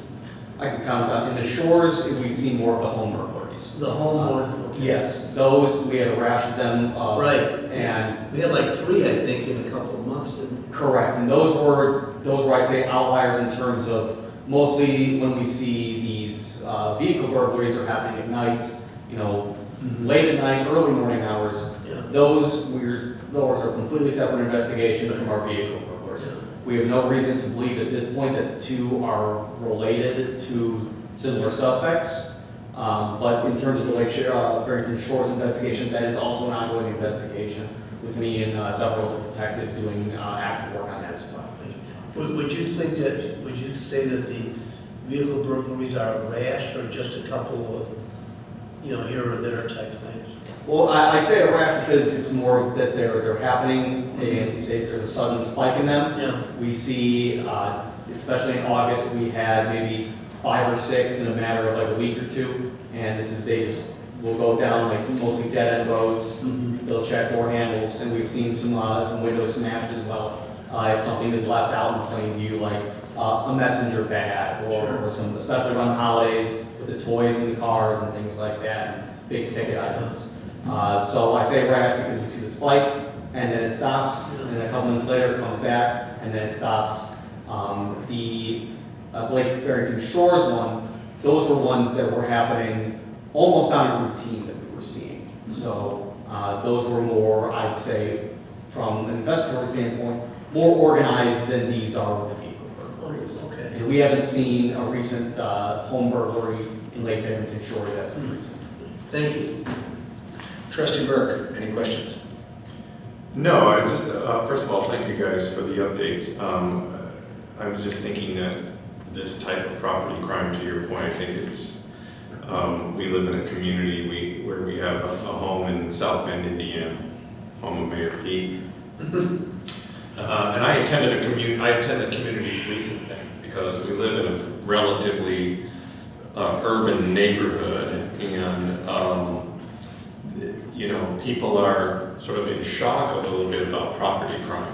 And my shock that I share is that, and there's community forums where people are constantly going online saying, somebody stole this out of my car, and invariably, these are not even window smashing things. These are literally people opening the car door and taking stuff out. And finally people started running back, why don't you lock your car? Why don't you take the crap out of your car? And then people write back, yeah, next time people literally have to have stuff stolen out of their car. And it's remarkable to me that people would park in the city, leave stuff in their car, literally. And here are people saying, I had my wallet stolen. Now, I'm not a guy who leaves my wallet in my car ever, for any reason. So it must be a little frustrating at times because they really are crimes of opportunity, and we as a community have a role in this, and that is hide our stuff, take it out of the car, lock the car, right? I mean, it's pretty simple. And I hate to say it, but there's days of saying, no, I trust I leave my doors open. Well, we don't leave our doors open. We've never left our doors open. And our cars are always locked, and there are just not things in there. So I'm just saying, it's not unique to this community. In fact, we probably are less plagued by it than many other communities. We're seeing a little rash of it, but we as a community can solve this problem primarily just by being smart. So And that's my public service announcement. That's one of the things we try to do too. We try to make sure that people know that you should be bringing your stuff in, make sure your doors are locked. I mean, I'm just as guilty. I've come out of my house in the morning and seen I've left my garage door open. It happens. Oh, it does. It happens all the time. But in terms of like a habitry thing, just trying to get into that habit of bringing your things in, locking your doors, making sure you're taking those common sense steps to make sure that you're not a victim of crime. So that's one of the things we do. Is we were sending out Facebook messages at some points where a post saying, hey, it's 9 p.m. Are your doors locked? Right. With the hope that someone would see that and say, well, are they? And they'll go out and check. So it's interesting, people pull in our driveway. You know, maybe we have overnight guests or friends of my children, and I'll say, did you lock your doors? And did you leave anything in there? And they look at me like, what kind of neighborhood is this? Well, you know, I'm weird that the mentality is, oh, we're out here in the middle of nowhere. Who's going to walk by here and try my car and steal my backpack, you know, or my laptop out of my front seat or whatever that might be. But the more opportunity we give them, the more they're going to be like, hey, you're going to go where the best candy is on trick or treat, right? So, And I think that's the sad part of it, is we used to think you could come out to a community like this and you didn't have to worry quite so much. Right. And crime, unfortunately, no longer respects geography. Right.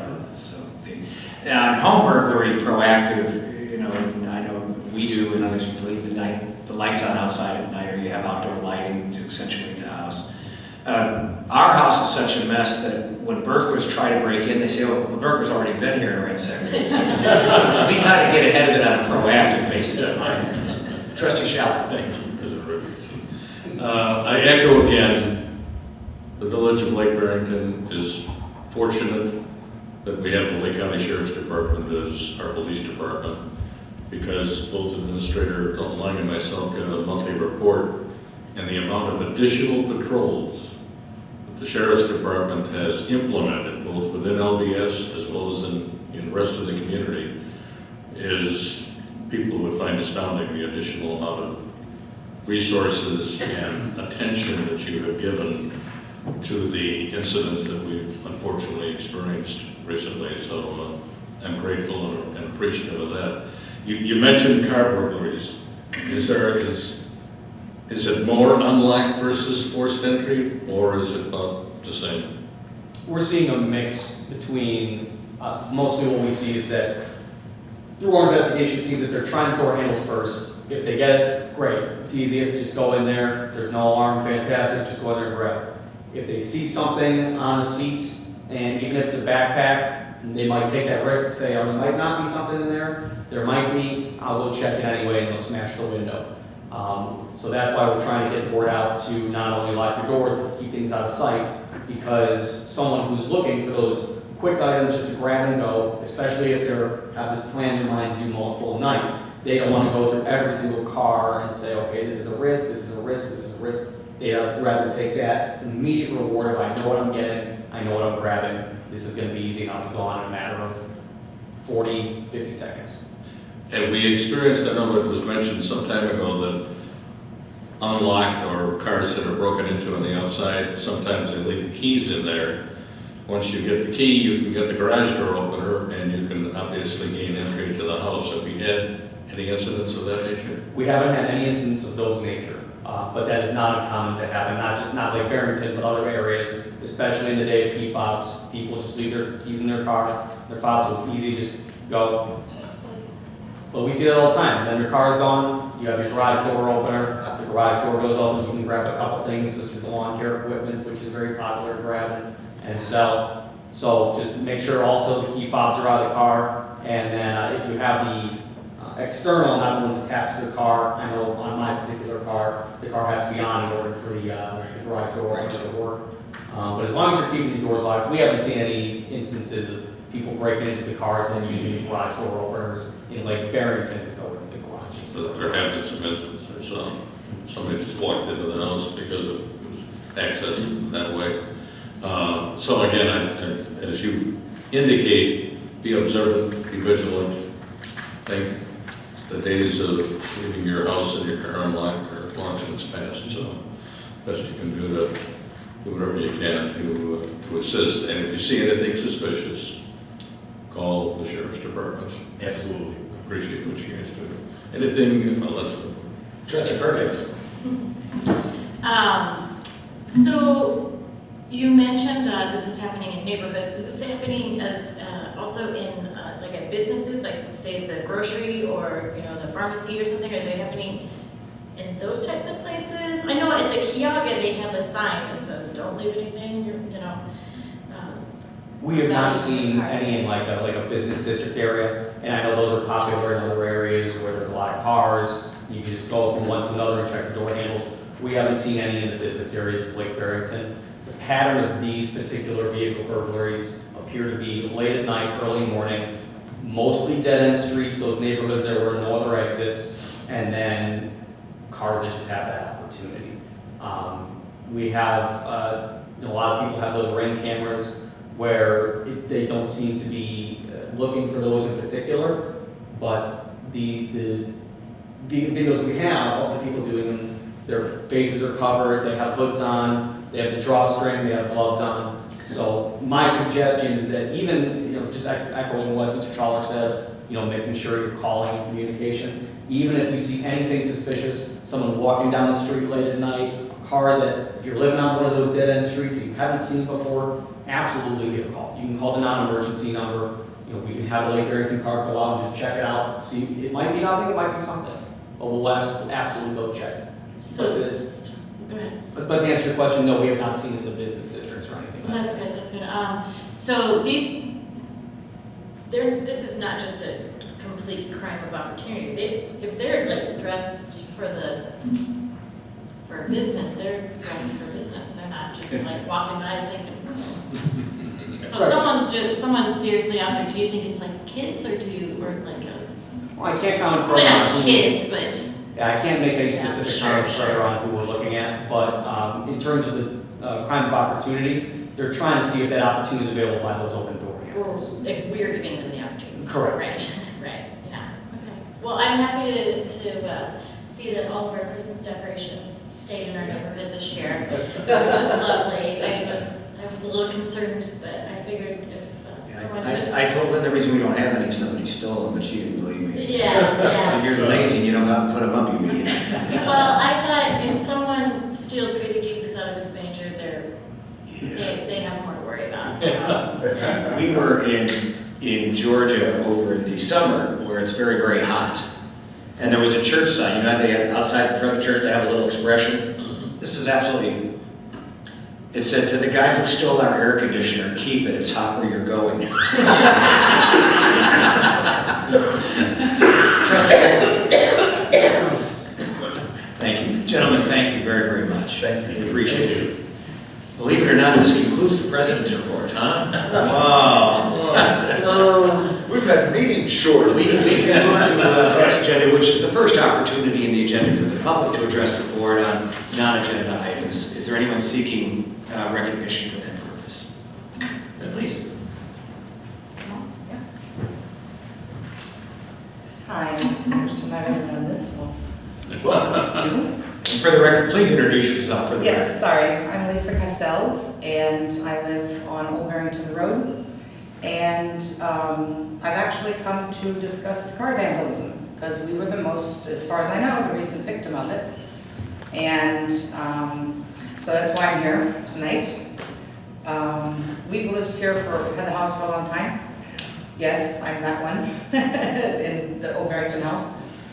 We lived in Dubai for a long time, been back and forth, have been back. So Dubai is actually truly one of the safest places ever to live. We were there for about 10 years, had our kids here during college, in and out, and we've had the house rented as well, so we've had no problems.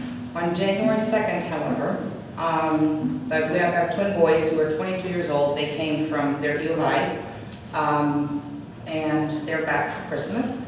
And they had come home at about 8 or 9 o'clock, but we have all the kids, we have beater cars, because we were in and out of the country, so we have one good car in the garage, and the others is a 2004 Honda Accord and a 2006, which was a good one, Buick LaCrosse. And so we have one garage remote, and since the kids were driving me crazy, I wasn't leaving the door open, it was something else, I took the remote away and I had it. So they don't have a remote, they have a keypad. And so on January 2nd, we were home. We were up late. I think my husband came up to bed. He fell asleep downstairs at 2:30. And he came up, and at 6:30, he ran downstairs and heard the car alarm on the fancy 2004 rust-eaten, front bumper broken Honda Accord. And he heard the alarm go off. Our neighbor, who has a garage door facing us, had opened his garage, because he has a fancy truck, on his driveway with his lights, and, by the way, a Marine flag hanging there. And so he looked out, his truck was fine. He didn't see, our car was lit vaguely by his side. He didn't see anything, went back in. My husband didn't see anything. He looked, the alarm went off.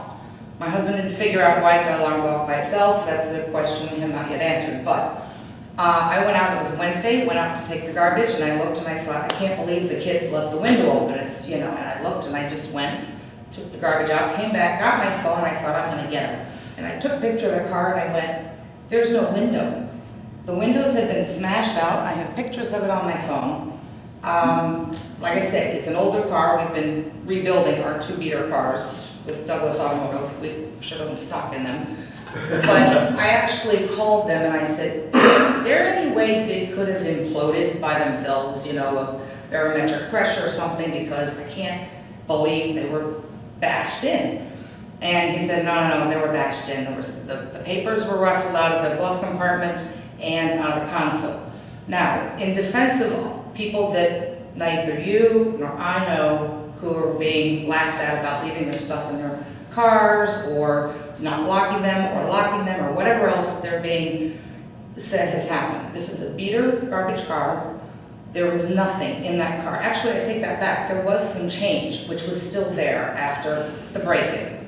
There was a pair of new shoes in the back, wasn't touched. And they were open, actually dirty new shoes, not touched. The cars, both sides were bashed in. Papers were taken out. There were the insurance cards, the registration, it was still there.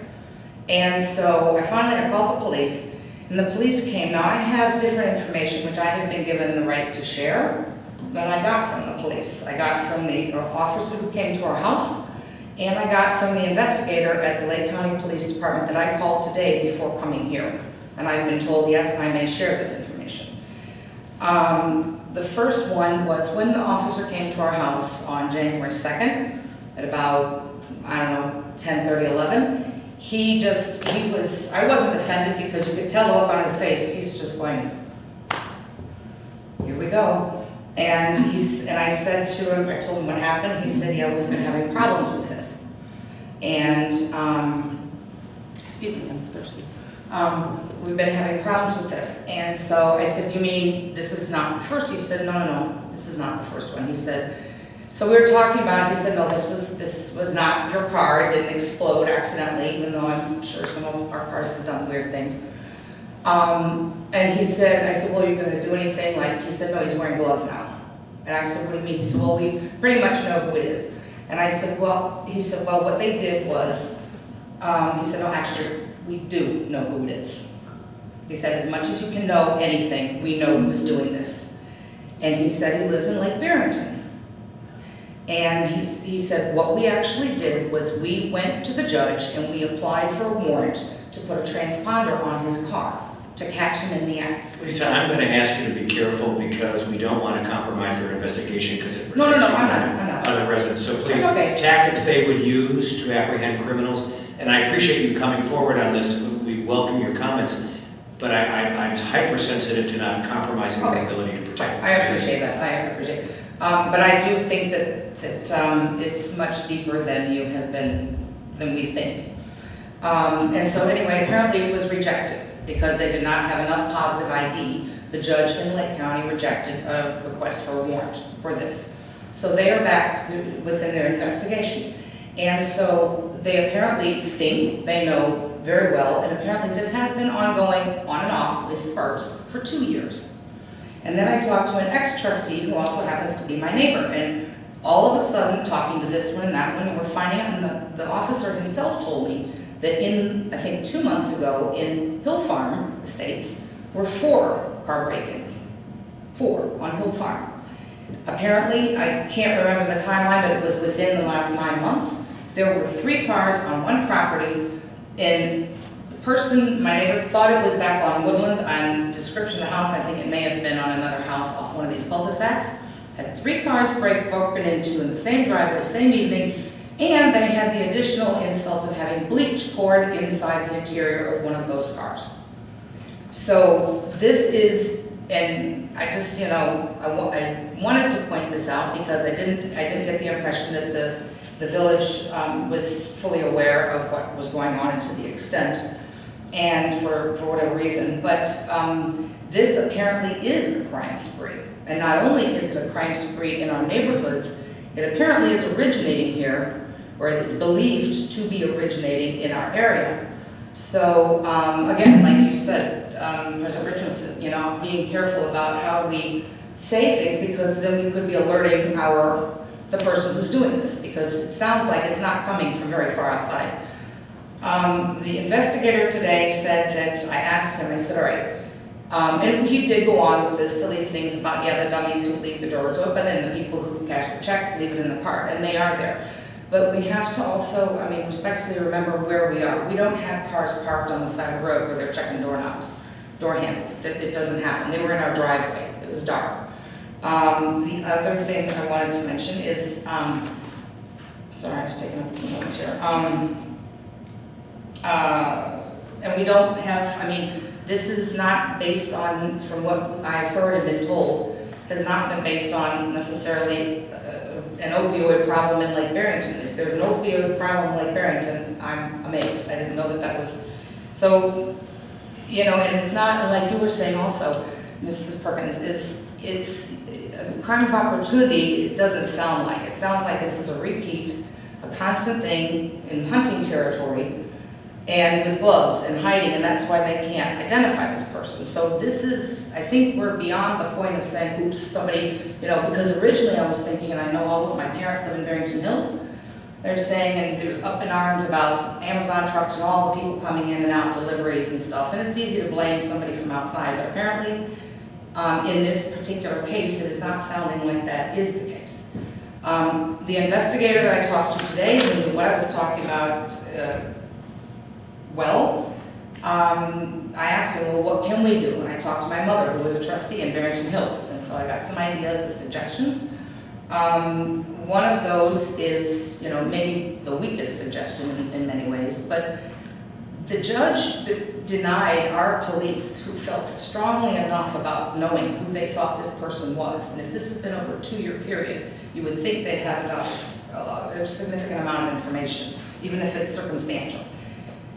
I would imagine, I'm happy to write a letter, but maybe the village can write a letter as well, as a friend of the police. Look, I don't know, obviously you do what you do within the limits of the law, but at the very minimum, this seems to be a spree that's taking place in our town. And so I think that that is at least a reasonable request to be looked at and considered. The other thing that was suggested is, obviously the newsletter is a place, but this is one of the other reasons I wanted to come to you is, excuse me, let me jump forward. The TTY from Barrington Hills apparently instituted a TTY alert system, which is, it's voluntary, you sign up to it, you can send out alerts. And obviously that would be something that the board would have to decide, what is, to not abuse it, to keep it. But this seems to me after a certain point, and I'm not scared about this car break-in, I was upset, but I'm not scared.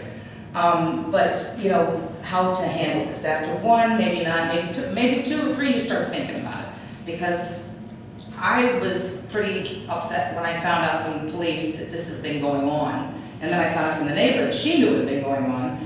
And I talked to a couple other neighbors and they were even less happy than I was that that this has been going on and there's been no communication around the neighborhood.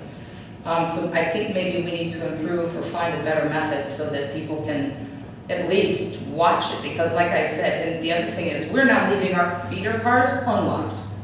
Because we don't leave anything in them, at least they can open the door and look, okay, take a look, it's fine, but don't break the windows.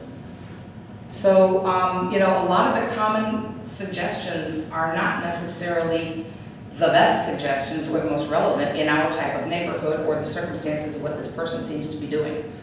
The other thing that the investigator said, which would also tie into the crime of speed raceway down Old Barrington Road, he's like, even some of these deer cameras are super cheap. And he said, the village owns the intersections. And so they're our intersections, they don't belong to the state or anything else. And so he said, even if you put a couple surveillance cameras on some intersections, you've got Crestview, you've got Lakewood, you've got Woodland, on some of these, he said, for that, they think, again, apparently that he does have a car. I think it's possible that on some of these he could be parked somewhere else and go on foot, but right now it's pretty naked out there. There's not a lot of places to hide because all the bushes are naked and there are no leaves. But if this happens, like this happened at 6:30 in the morning, it was just getting daylight. And apparently the others are happening just at dusk also, and it makes sense because if you hear a car alarm go off at 2, 3, 4 in the morning, everyone's gonna pay attention. At 6 p.m., 6 a.m., 6 p.m., people know someone's getting home, hit the wrong button, you ignore it. So, but if the car had driven past one of these cameras on Crestview going west or on Woodland going east, you have at least circumstantial, well, you were here at this time, this just happened. And my two neighbors, we both too heard the alarm, but couldn't get there in time to see anything else. So these are suggestions that I found out with the TTY from another village and from the suggestion of the cameras as well, and that hopefully maybe a letter can be written. But again, at the very minimum, I do believe, and I warned my neighbors, and two of my neighbors behind us have got classic cars. And they've built big garages, and they keep everything, all the good stuff inside. But one of them in particular always has his favorite old Suburban parked in the driveway, and he would have an absolute conniption. And he takes care of everything very much. He's got his good garage. But this doesn't seem to be a deterrent. There were lights on with a military marine flag there, a beater car, nothing in it. So I just wanted to let everybody know. And or at least we appreciate it. The first job of the village government is to protect the citizens. So I don't believe that any of us feel any differently. We all want safe neighborhoods. Many times across the hall in the community room, there will be neighborhood watch meetings for different neighborhoods. And I have found that you're not old enough to remember the sitcom The Witch from the 1960s. Oh, yes, I am. But there was a wonderful neighbor called Mrs. Kravitz, and there was no crime in that neighborhood because Mrs. Kravitz found everything in that neighborhood. And that's basically the theory of neighborhood watch. I'm pretty nosy, as the industry will tell you. If I see anything when I'm driving, I call her and say, would you call Lake County and have them check it out? Karen knows me too. Yeah. I spend a lot of time in Washington, D.C. because my girls live there and my work takes me there, and they have cameras everywhere. A little harder from a technology standpoint in a rural area like this than it is in a city where you have access to more infrastructure. I'll ask Trustee Schall, who chairs our Public Safety Committee, to work with the Lieutenant and certainly solicit further input from you. I'm very open. I will say, I don't practice criminal law, but certainly I would say that as a lawyer myself, I have every confidence the Sheriff's Department is being as aggressive as they can. If there is a perpetrator who is a resident, the village will support the full weight of the law coming down upon her or him for their behavior.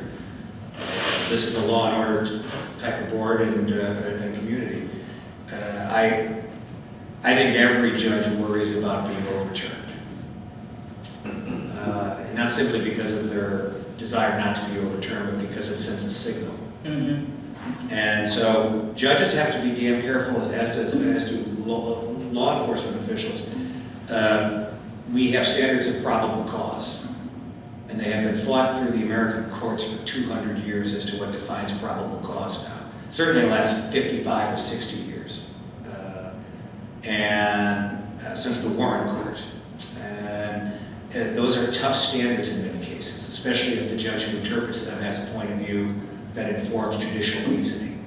I have every confidence that if there was a perpetrator here, he or she will be apprehended. We appreciate you bringing this to our attention and sharing your concerns. And I will ask tonight that Trustee Schaller, on behalf of the board, work with the Lieutenant in evaluating a variety of additional steps that can be undertaken. And, don't be surprised if we knock on your door and say, we'd like you to lead a neighborhood watch on Old Barrington. Perfect. Perfect. Because we really, there's not enough of them to go around.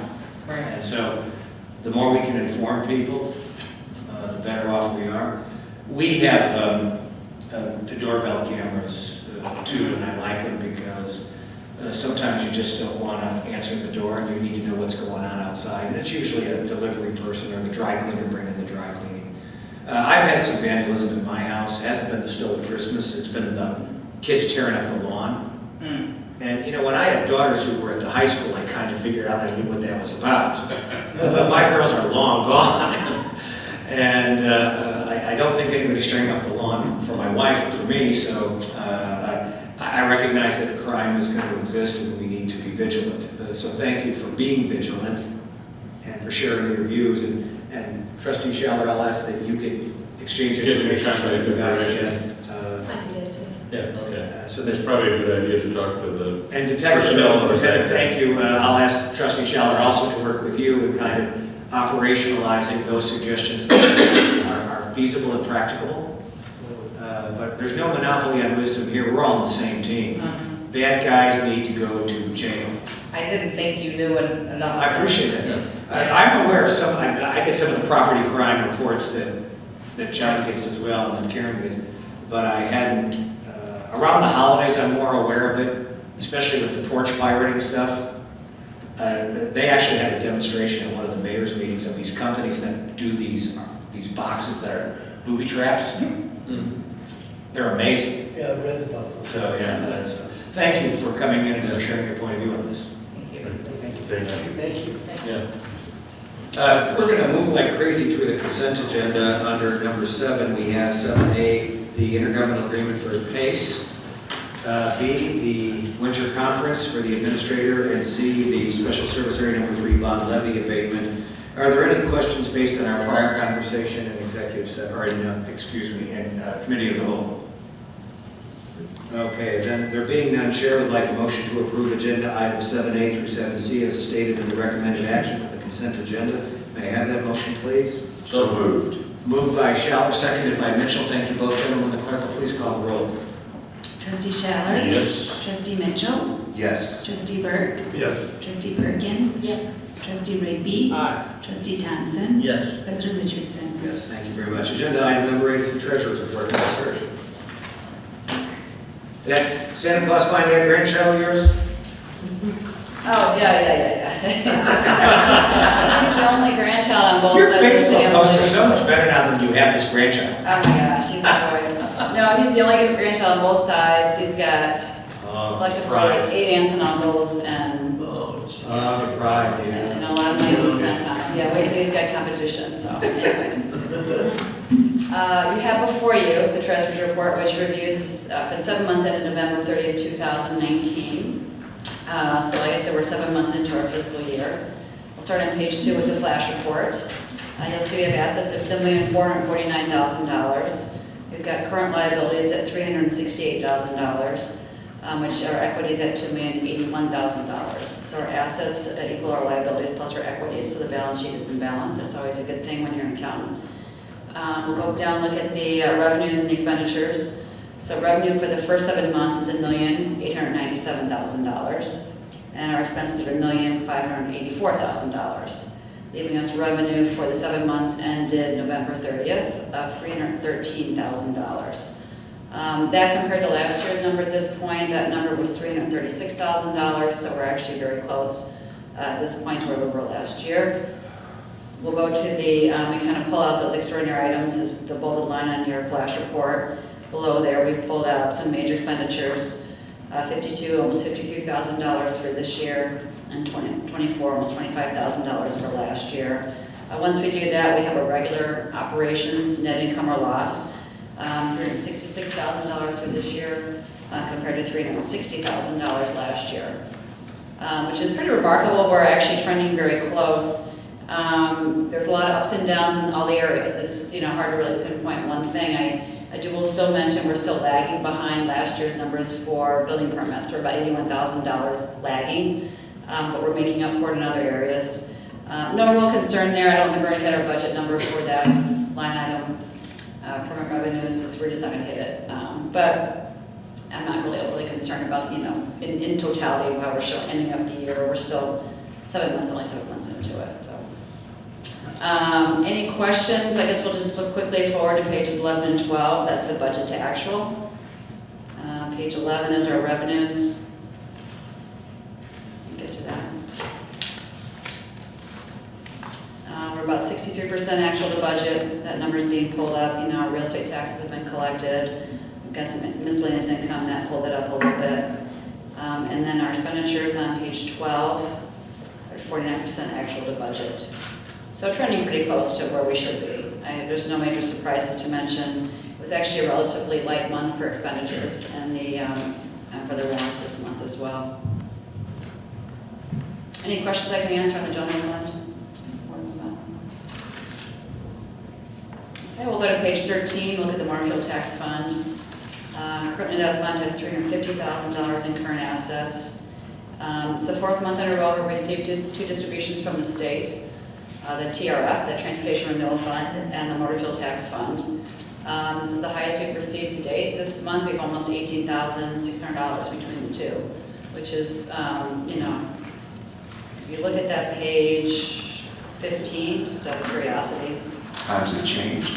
Times are changing. Well, back in June we received $9,000. And then in August when we first started getting the 2 different distributions. So it's a welcome addition to our bottom line and especially to our road fund. Page 16 is the water sewer fund. Excuse me, that's not page 16. Page 17. Type 1. We have net current assets of $1,461,000. Everything's going as planned. Obviously, we tried to keep some capital in that fund for needed expenditures. The capital plan for fiscal year 2020 is $180,000 in planned expenditures. To date, we spent about $74,000. And that was generally for the SCADA upgrade system that was done earlier this year. Other than that, nothing to mention on the funds. Happy to answer any questions. First, I like the new format of putting it in a separate attachment. So much easier to find. Yeah, so much easier to reference. Thank you. Certainly will ask trustees if they have questions or comments. I think that we're on the mark pretty much. Maybe I don't see. Yeah, the fund balance seems high, but we're at a point in the year where it will be high. Yeah. And we Because also the real estate know club. we've got a lot of expenditures coming up with Featherland property. So, all planned. Are there questions for the treasurer?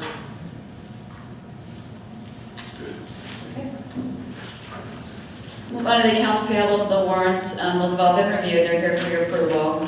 There's just a few unusual ones to mention this month. When I say unusual, it's just things you don't see on a normally recurring basis. In most cases, they've been budgeted and they've been, been planned. Warrant A, Bartlett Tree Experts, is there's a bill in the amount of $9,450. That was to remove 3 decayed trees in the village right of way. This amount is over budget. We only budget $5,000 in that account. We rarely use it though, so it's not really concerning that we this year used it all and used some more, and in past years we've probably used it.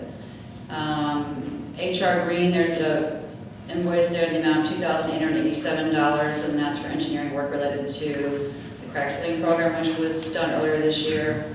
That was not budgeted with the crack sealing program. It'll go through regular general engineering expense line though. And then finally, on warrant B, Minuteman Press, there's a bill in the amount of $1,832.70. That was for the newsletter just recently mailed out on December 30th, and that is a current year budgeted item. Anything else that I can answer any questions on? Questions from the treasurer? Thank you. You and Debbie do such a good job on this. Yeah, it's easy when I've got Debbie back in the office. Yeah. So yeah. Well, we're grateful. Thank you very much. Absolutely. Thank you.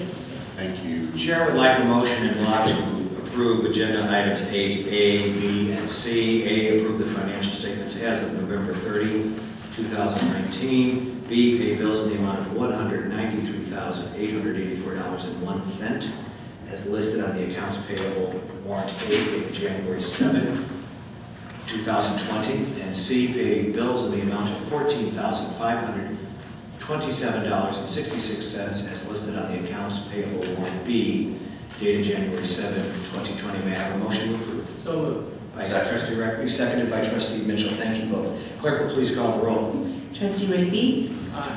Trustee Mitchell? Yes. Trustee Berg? Yes. Trustee Perkins? Yes. Trustee Schaller? Yes. Trustee Thompson? Yes. President Richardson? Yes, thank you. Agenda item number 9, Administrator's Report. Sure.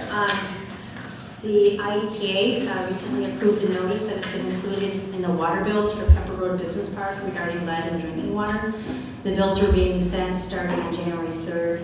Our website also contains information on drinking water and lead and what can be done to reduce your exposure. As a reminder, the village's system does not have any lead in its source water mains, or water services. We encourage businesses to test their water and to take appropriate action if lead is found. In December, I attended the Lake County Municipal Advisory Committee meeting at the Lake County SMC office. One of the major discussion items was the pending updates for the watershed development ordinance that I think I've talked about in the past, particularly the increased rainfall data that's going to be required to be used, which will basically require more detention in some cases, and along with aquatic ecosystems management is a concern now. And so, I don't know if you recall, last year we had a 9 Lakes watershed meeting here where we talked about lakes management that was well attended by members of the community and some HOA members. The Bay Cod Water Resources Committee also met in December, and the comprehensive water levels monitoring program that Janet Angeletti discussed, along with sensible salting practices were discussed. And this year, Cuba Township is doing a really good job on keeping on top of that and doing the pre-wetting and using sustainable amounts of salts.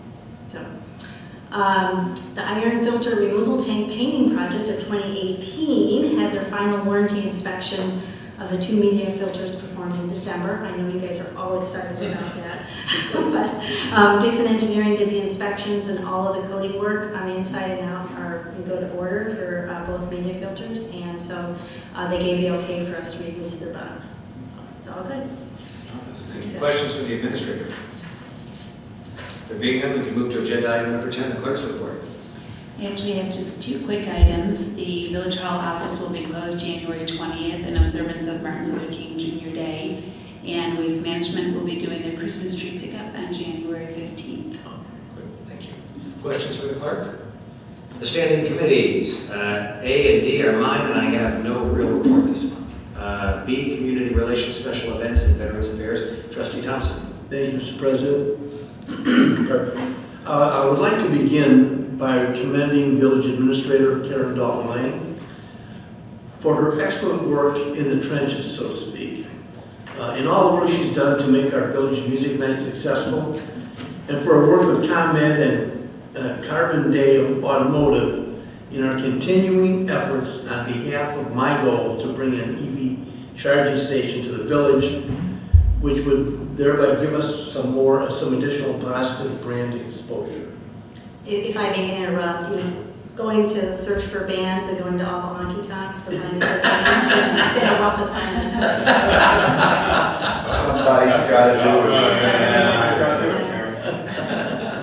it. You didn't invite me. I'll help you this year, Karen. We put on that committee. Next, let's talk about the June Festival that Senator McConkey has brought to our attention he'd like to do. Here's an update from his staff. They've been contacting keynote speakers on their interest and availability to pin down a date for us in June. And they hope to have a speaker and the date confirmed by mid to late January. And let's see, and they will be contacting Village Administrator Karen Dalton-Lang to confirm available dates. And into the fall, if later date becomes necessary, we don't know yet. Their staff and the LBS veterans are working on finalizing veteran-related groups and vendors to contact. And we will be having the veterans and Senator McConkey's staff will be having a meeting toward the end of February, at which time we should have a lot of it nailed down. Next, Village Music Nights. Village Administrator Karen Dalton-Lang has set up a June 18th for the return of the rock and roll group Kevin Purcell and the Nightburners. And she's working on July and August potential country and classical groups that we'll be talking about. And finally, the Governor's Hometown Award Roadside. I understand it's been relegated to the garage. Yes. It's being stored there for safety. Oh, stored there, okay. Stored. Stored. Short-term storage. Village Administrator Karen Dalton-Lang and I will meet Wednesday morning by Speedway to work out a prominent location for the sign. And that's my report, Mr. President. Questions? Thank you. 11C, Economic Development, Trustee Burke. That's me, thank you. Yes, sir. A couple quick things. One, I've been talking about CTI Industries with you all, and that really line of communication between myself and their CFO went very dead and silent after several calls. So that doesn't seem like good news to me, but I don't have anything definitive, but they were making the decision by year end, so I'm gonna ping him again, but he hasn't actually returned calls, or I think he's totally preoccupied with, he's got his hands full, but, so they may be closing doors soon there. Karen and I met with Alex Ulanoff, who is the owner of Lake Barrington Commons. Most of you are aware, I think Horseshoe Grill is now shuttered. That's an opportunity, as Alex sees it, in that he's looking at that whole thing now without long-term leases or any commitments, that he's exploring many different ways to either parse that land, sell it, or look for developers. So we'd like to stay in touch with him. I think I think he's feeling a little bit of pressure. He's owned it for some time. I think he thought he would have turned it or had more revenue generation there. So I only tell you that because this is what business owners who go through and take risk and make these investments, and we are doing our very best to support him, and I appreciate Karen's efforts on that front. It's difficult at this point in time to find the right tenants, if you will, for the property or someone who wants to develop that, but we revised some thoughts and some plans, and hopefully we'll be able to update you over the coming months. But just wanted you to know we were staying connected there. I did mention, I'm going to have you guys, I'm going to pass this out. It's kind of an eye chart, but I'm going to simplify it for you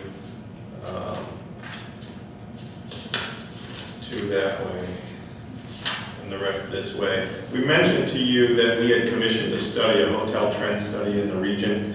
That's coming around. It's very small, but I wanted to be able to kind of distill it down. We had a meeting or a phone call Karen and I did with Charlie Mueller, who was the guy who my good friend and colleague to my left, through a mutual connection, put us together. He's a senior vice president of investments for First Hospitality. So they invest in hotel and restaurant projects. That's what this company does.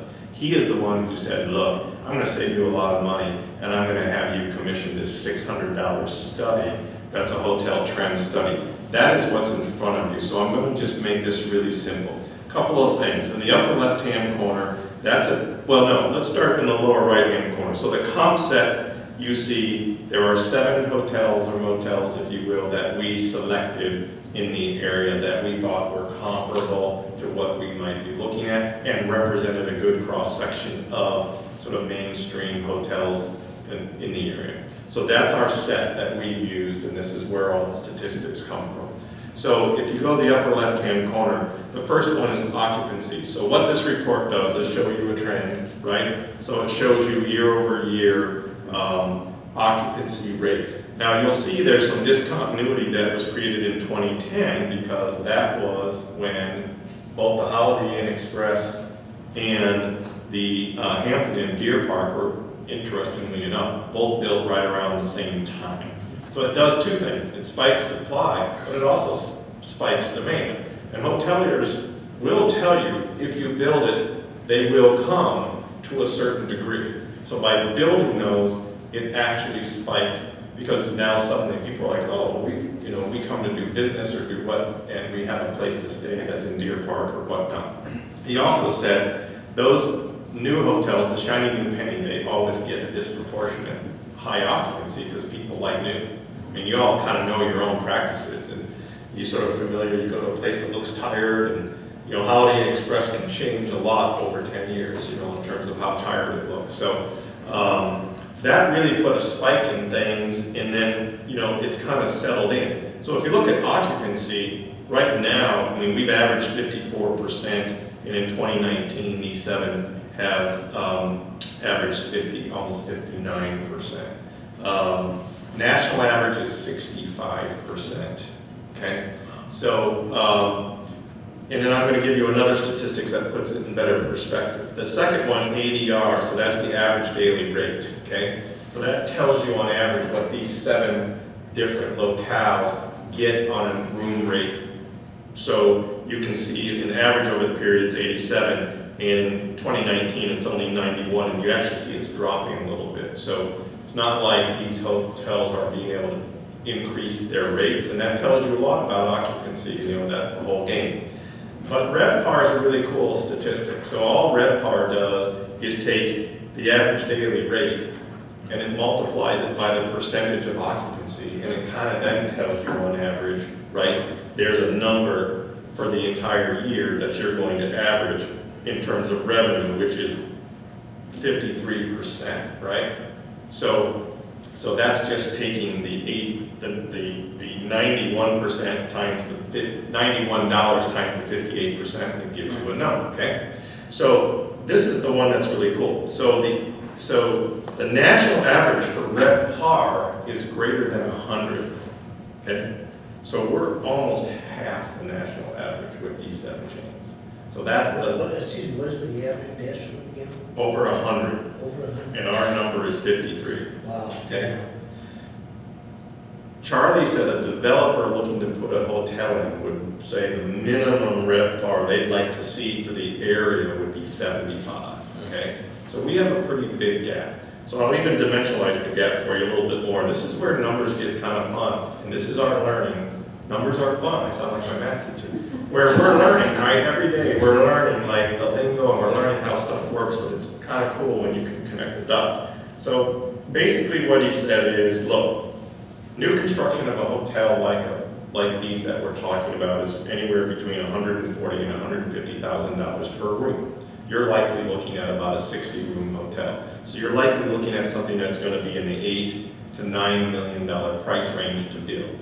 Now, builders want to get that money back in 5 years or less, so they've got to be generating a couple $1 million of revenue a year to pay themselves back, right? So what he's saying is, your delta between the 52 and the 75 that they would look for creates a significant gap that would suggest for them to break even in 5 years, you would have to come up with an incentive for them to build a $8 or $9 million hotel of $2 to $3 million. Okay, so that was the one that really put it in perspective for me. Because I'm like, well, Charlie, what are these people looking for? And it'd be like $2 to $3 million. So Why don't you take our budget for a year? So you know, again, remember we talked the other time about various places and what kind of revenue generation. This is a great revenue generator, but you can also see we have a pretty big mountain to climb in order to do this. So what did Charlie actually say? Hey, don't look at this like you're dead in the water. You have still a couple of things going for you, and things are changing all the time. So one is, if you build it, they will come, but you have to do some more work around your challenge is going to be not weekends or extended weekends, but daytime traffic. It's all, you know, what's driving daytime traffic, and generally that's the business set, and you guys don't have a lot of business, and I don't think you're going to be stealing from the, you know, where the businesses are people going to drive the extra distance to come to your shiny new hotel, you know, but that's where there's an opportunity to do research. The other thing that he talked about, which I think resonates with us even more than imagining you know, a Hampton Inn on say Route 14, isn't imagining much more of a boutique style hotel. And what he said is, this doesn't really tell you whether or not you could build a boutique style hotel, but it does tell you that that is something you should investigate. So stop chasing Hampton Inn, because this is going to tell you it's not going to happen, and start thinking, something more unique than that, something more boutique-y and small that might. And then you have to go, now you gotta go learn, and he goes, we don't do that kind of stuff. So in other words, he chases and builds Holiday Inns and these types of hotels. He's not in the boutique hotel business, and that's a completely different animal. So at least now what it's saying is focus on something else. But I think that kind of resonates with us anyway, because we all sort of imagined, right, that feels better to us anyway, and maybe it's more of our brand, right? And it's more consistent with our brand. So, don't know exactly, we haven't gotten to the now what are the next steps in that, but I'm only just happy to know that we've really dimensionalized this and understand. We would have a significant gap to overcome, and we're not like that little town in southern Illinois or whomever who decided to build a hotel and it would come because they were the only game in town. And we would not be the only game in town. We'd be an 8 in already a field that's already struggling a little bit with their occupancy and their RevPAR. So, and we're not going to go steal enough business away with our shiny new hotel to make ours profitable for and nor will we convince a developer. And that's really what Charlie said. You're not going to convince me to come build my next Holiday Inn there because the numbers don't support it. So, more to come on this, but I thought you'd be interested in seeing some of the numbers, and I can't say enough about Charlie, who went way above and beyond and really donated a ton of his time, and I actually think he enjoyed educating us because he realized how little we know. And he like literally held us by the hand and like walked us through this stuff, and he was very, very informative. informative and very patient and very helpful, so thanks to him. And last, I'll bring it home with, I made a pre-Christmas visit to All-American Reclaim and my friend Andy Michaelis, because I was in search of the perfect piece of wood to do a project for my wife. I was making door stops for the lake house, and Andy personally walked me around. We found an oak beam, and if you recall when he was here, this oak beam came from that the family settlement in Naperville, where they had just torn that barn down, which was the oldest settlement in Naperville. That's what he talked The Moore family or the whatever, and he talked about it, and he picks up this beam, because I only needed a couple feet of it, and he said, how about this beam? It's beautiful, it's got nail holes in it, it's got cool stuff in it, and this just came from the barn we tore down in Naperville. And he cut it up in the right sizes for me. He even helped me pick out the right color stain. He did staining samples for me. He went crazy on this thing. And then I made these door stops for my wife. If anyone's interested, I'll show you pictures. But they turned out really cool. So I'm really, it's pretty exciting, you know, that I was actually had a chance to go visit one of our retailers. Yeah, a lot of points out of that. Yeah, I got a lot of points on that. It was really cool to just see how they work, but that's how they work. You got to challenge them with a project, and they'll find what you need, right? And then go bend over backwards to make your project work. So it was very exciting. And that's the end of my report. That's a great report. That's a great report. Holy smokes. Yep. Questions for Andy? Well, a great report was retail revenue is up $1 million this year. Yeah. That would be a great report. That's next month. That's next month. Let the record be corrected. Yeah, I didn't mean to praise him. That was okay. Okay. Yeah. Just okay. Just okay. 11E is Finance, HR, and Administration, Trustee Rigby. If you like that report, I've got a better. I have no report, Mr. All right. Okay, 11F, Open Space and Village Facilities, Trustee Mitchell. After that, I don't know how to follow that. I'm just. You mean the no report? Well, I'm going to just say that I want you to get ready as you think about this. Beginning of the year, as we start to move into the next budget series of what we need to do for facilities, realize that we've been working on the outside, and we will finish that work up and then start to move into other things beyond the fact that we're all comfortable and warm here tonight, and hopefully the staff are comfortable and warm during the day and are safe. And so, Are you talking about reducing the temperature in here? You gotta turn it on. no, I wasn't going to get to that yet. Okay. But we will continue on our list, and I definitely want to thank our engineer in residence and our village administrator for bringing a tremendous amount of knowledge to this whole process. Thank you. That's the compensation. I'll put the whole thing away. No dogs and ponies allowed tonight. Thank you. Questions for Chris? 11G, Public Safety and Gated Communities, Trustee Shell. Thank you. Well, I think we've discussed enough in the Lake County Sheriff's Department, so I think we can move along with that. The Wakanda Fire District, apparently they're talking fire districts about a consolidation plan that they're going to make a decision in March about the 911 centers. They were trying to consolidate those and make it more efficient. And as the attendee recent Lake County emergency management session, where communication was a major problem with the ammonia or whatever that spill was, communication is extremely crucial, and that was a problem, and now they addressed it. So it's important what the departments do moving forward with regards to those. It's interesting, the report from the Wakanda Fire, 70% of their incidents for the month of November were rescue calls. Wow. And about 80% of those go to Lake Barrington Shores. And it's interesting that for the Barrington Countryside Fire Protection District, a lot of their calls go to Lake Barrington Woods. Well, in fact, they were first on the scene for my dad, John. Yeah. And then they stayed until the Sheriff's Department arrived. Yeah. So that meant we rely upon our departments, and they respond, and obviously we have a need for what they provide to us. They're having an award program. The Barrington Countryside is having an award program on January 10th, and then they're having a recognition of some of their employees on January 15th. I point out that I mentioned a couple of months ago that a family that lived in Lake Barrington Shores that had this fantastic miniature fire truck collection. I convinced them to talk to the department. The department then created a case for all of that. And at the end of last month, they invited the Mervyn family, who donated all that, to come over and see where all their equipment went. So I think it's really kind of neat that it led to that. And this whole collection now is in the lobby, in the meeting room of the Barrington Countryside Fire Protection District. And I invite you to stop by and take a look at it. I wonder if we could put that picture on the website.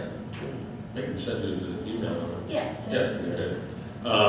Anyhow, the Irwin family lives in Lake Barrington Woods, and they're very happy. They put them all together. See if Ryan McLaughlin will do a press release on that too.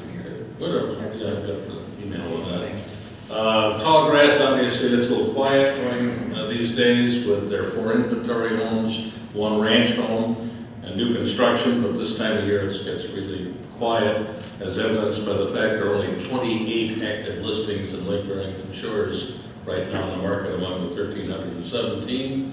We closed 78 in 2019, and there were 100 as opposed to 2018.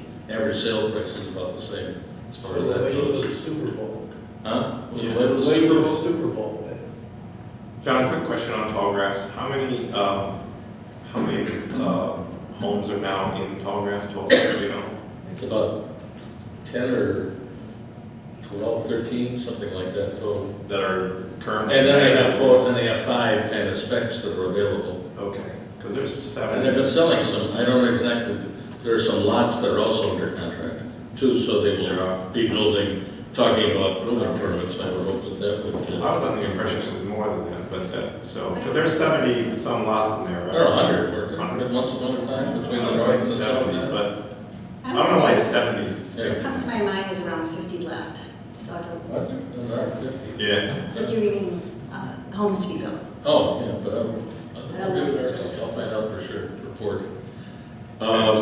And finally, as far as Lake Barrington Shores is going, we had a workshop on Saturday. There's a master board meeting tomorrow, and it looks like we will be reopening or attempting to reopen negotiations with the current owner of the golf course for possible exploration of the HOA for purchasing that. Did not have a very good year last year, but 42% of Lake Barrington Shores homes are on the golf course, so it's extremely important.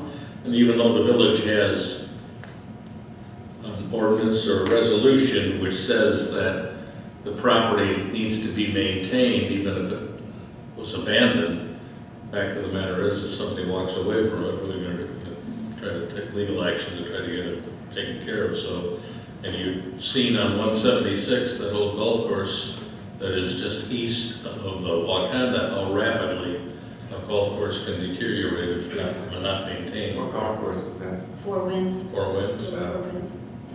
And they said Isn't that that the one that the county bought. county bought, right? Excuse me for laughing.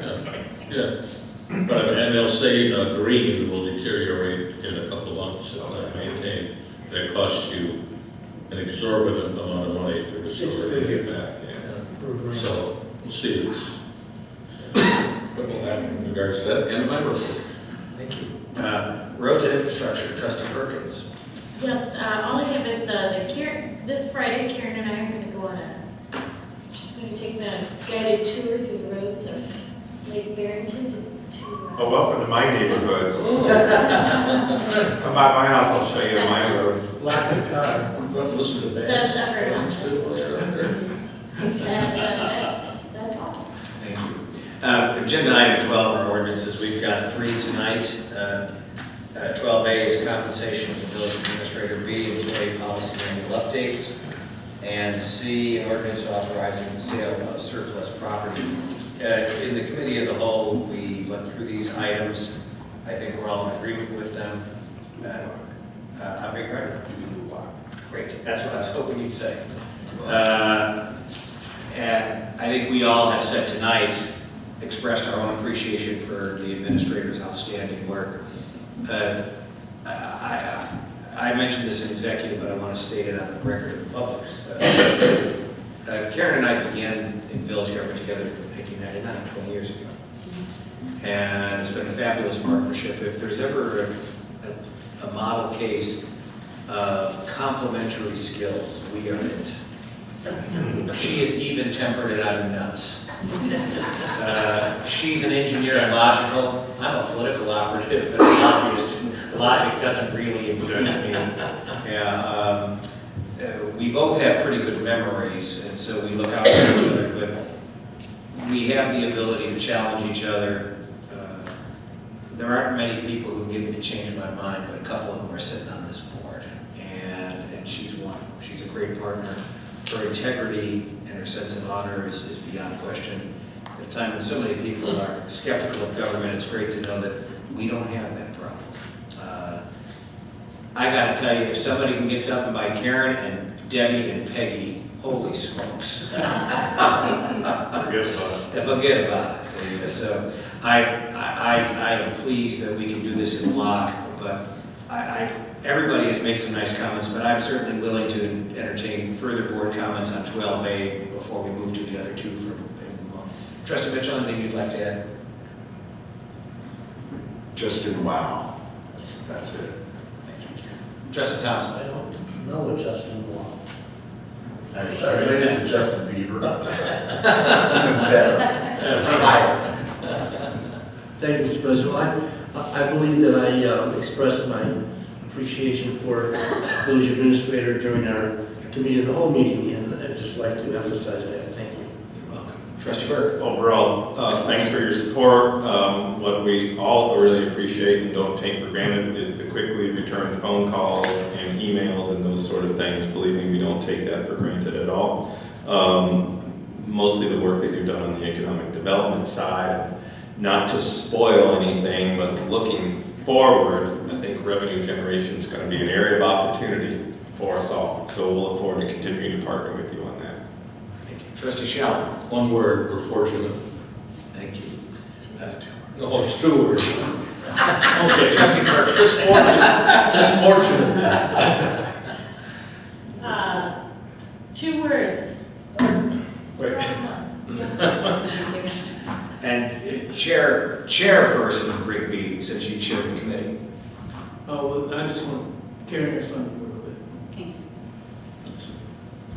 Well, we can move the other agenda items, as you can see, the employee policy manual update that has to do with updating our guidelines relative to the new law concerning recreational sales and possession of cannabis by adults. And then 12C, an ordinance authorizing the sale of surplus property. This relates to, it's not a problem that smaller communities like ours typically have, but in this one case we do. It has to do with a secondhand ice rink that we purchased in 2015.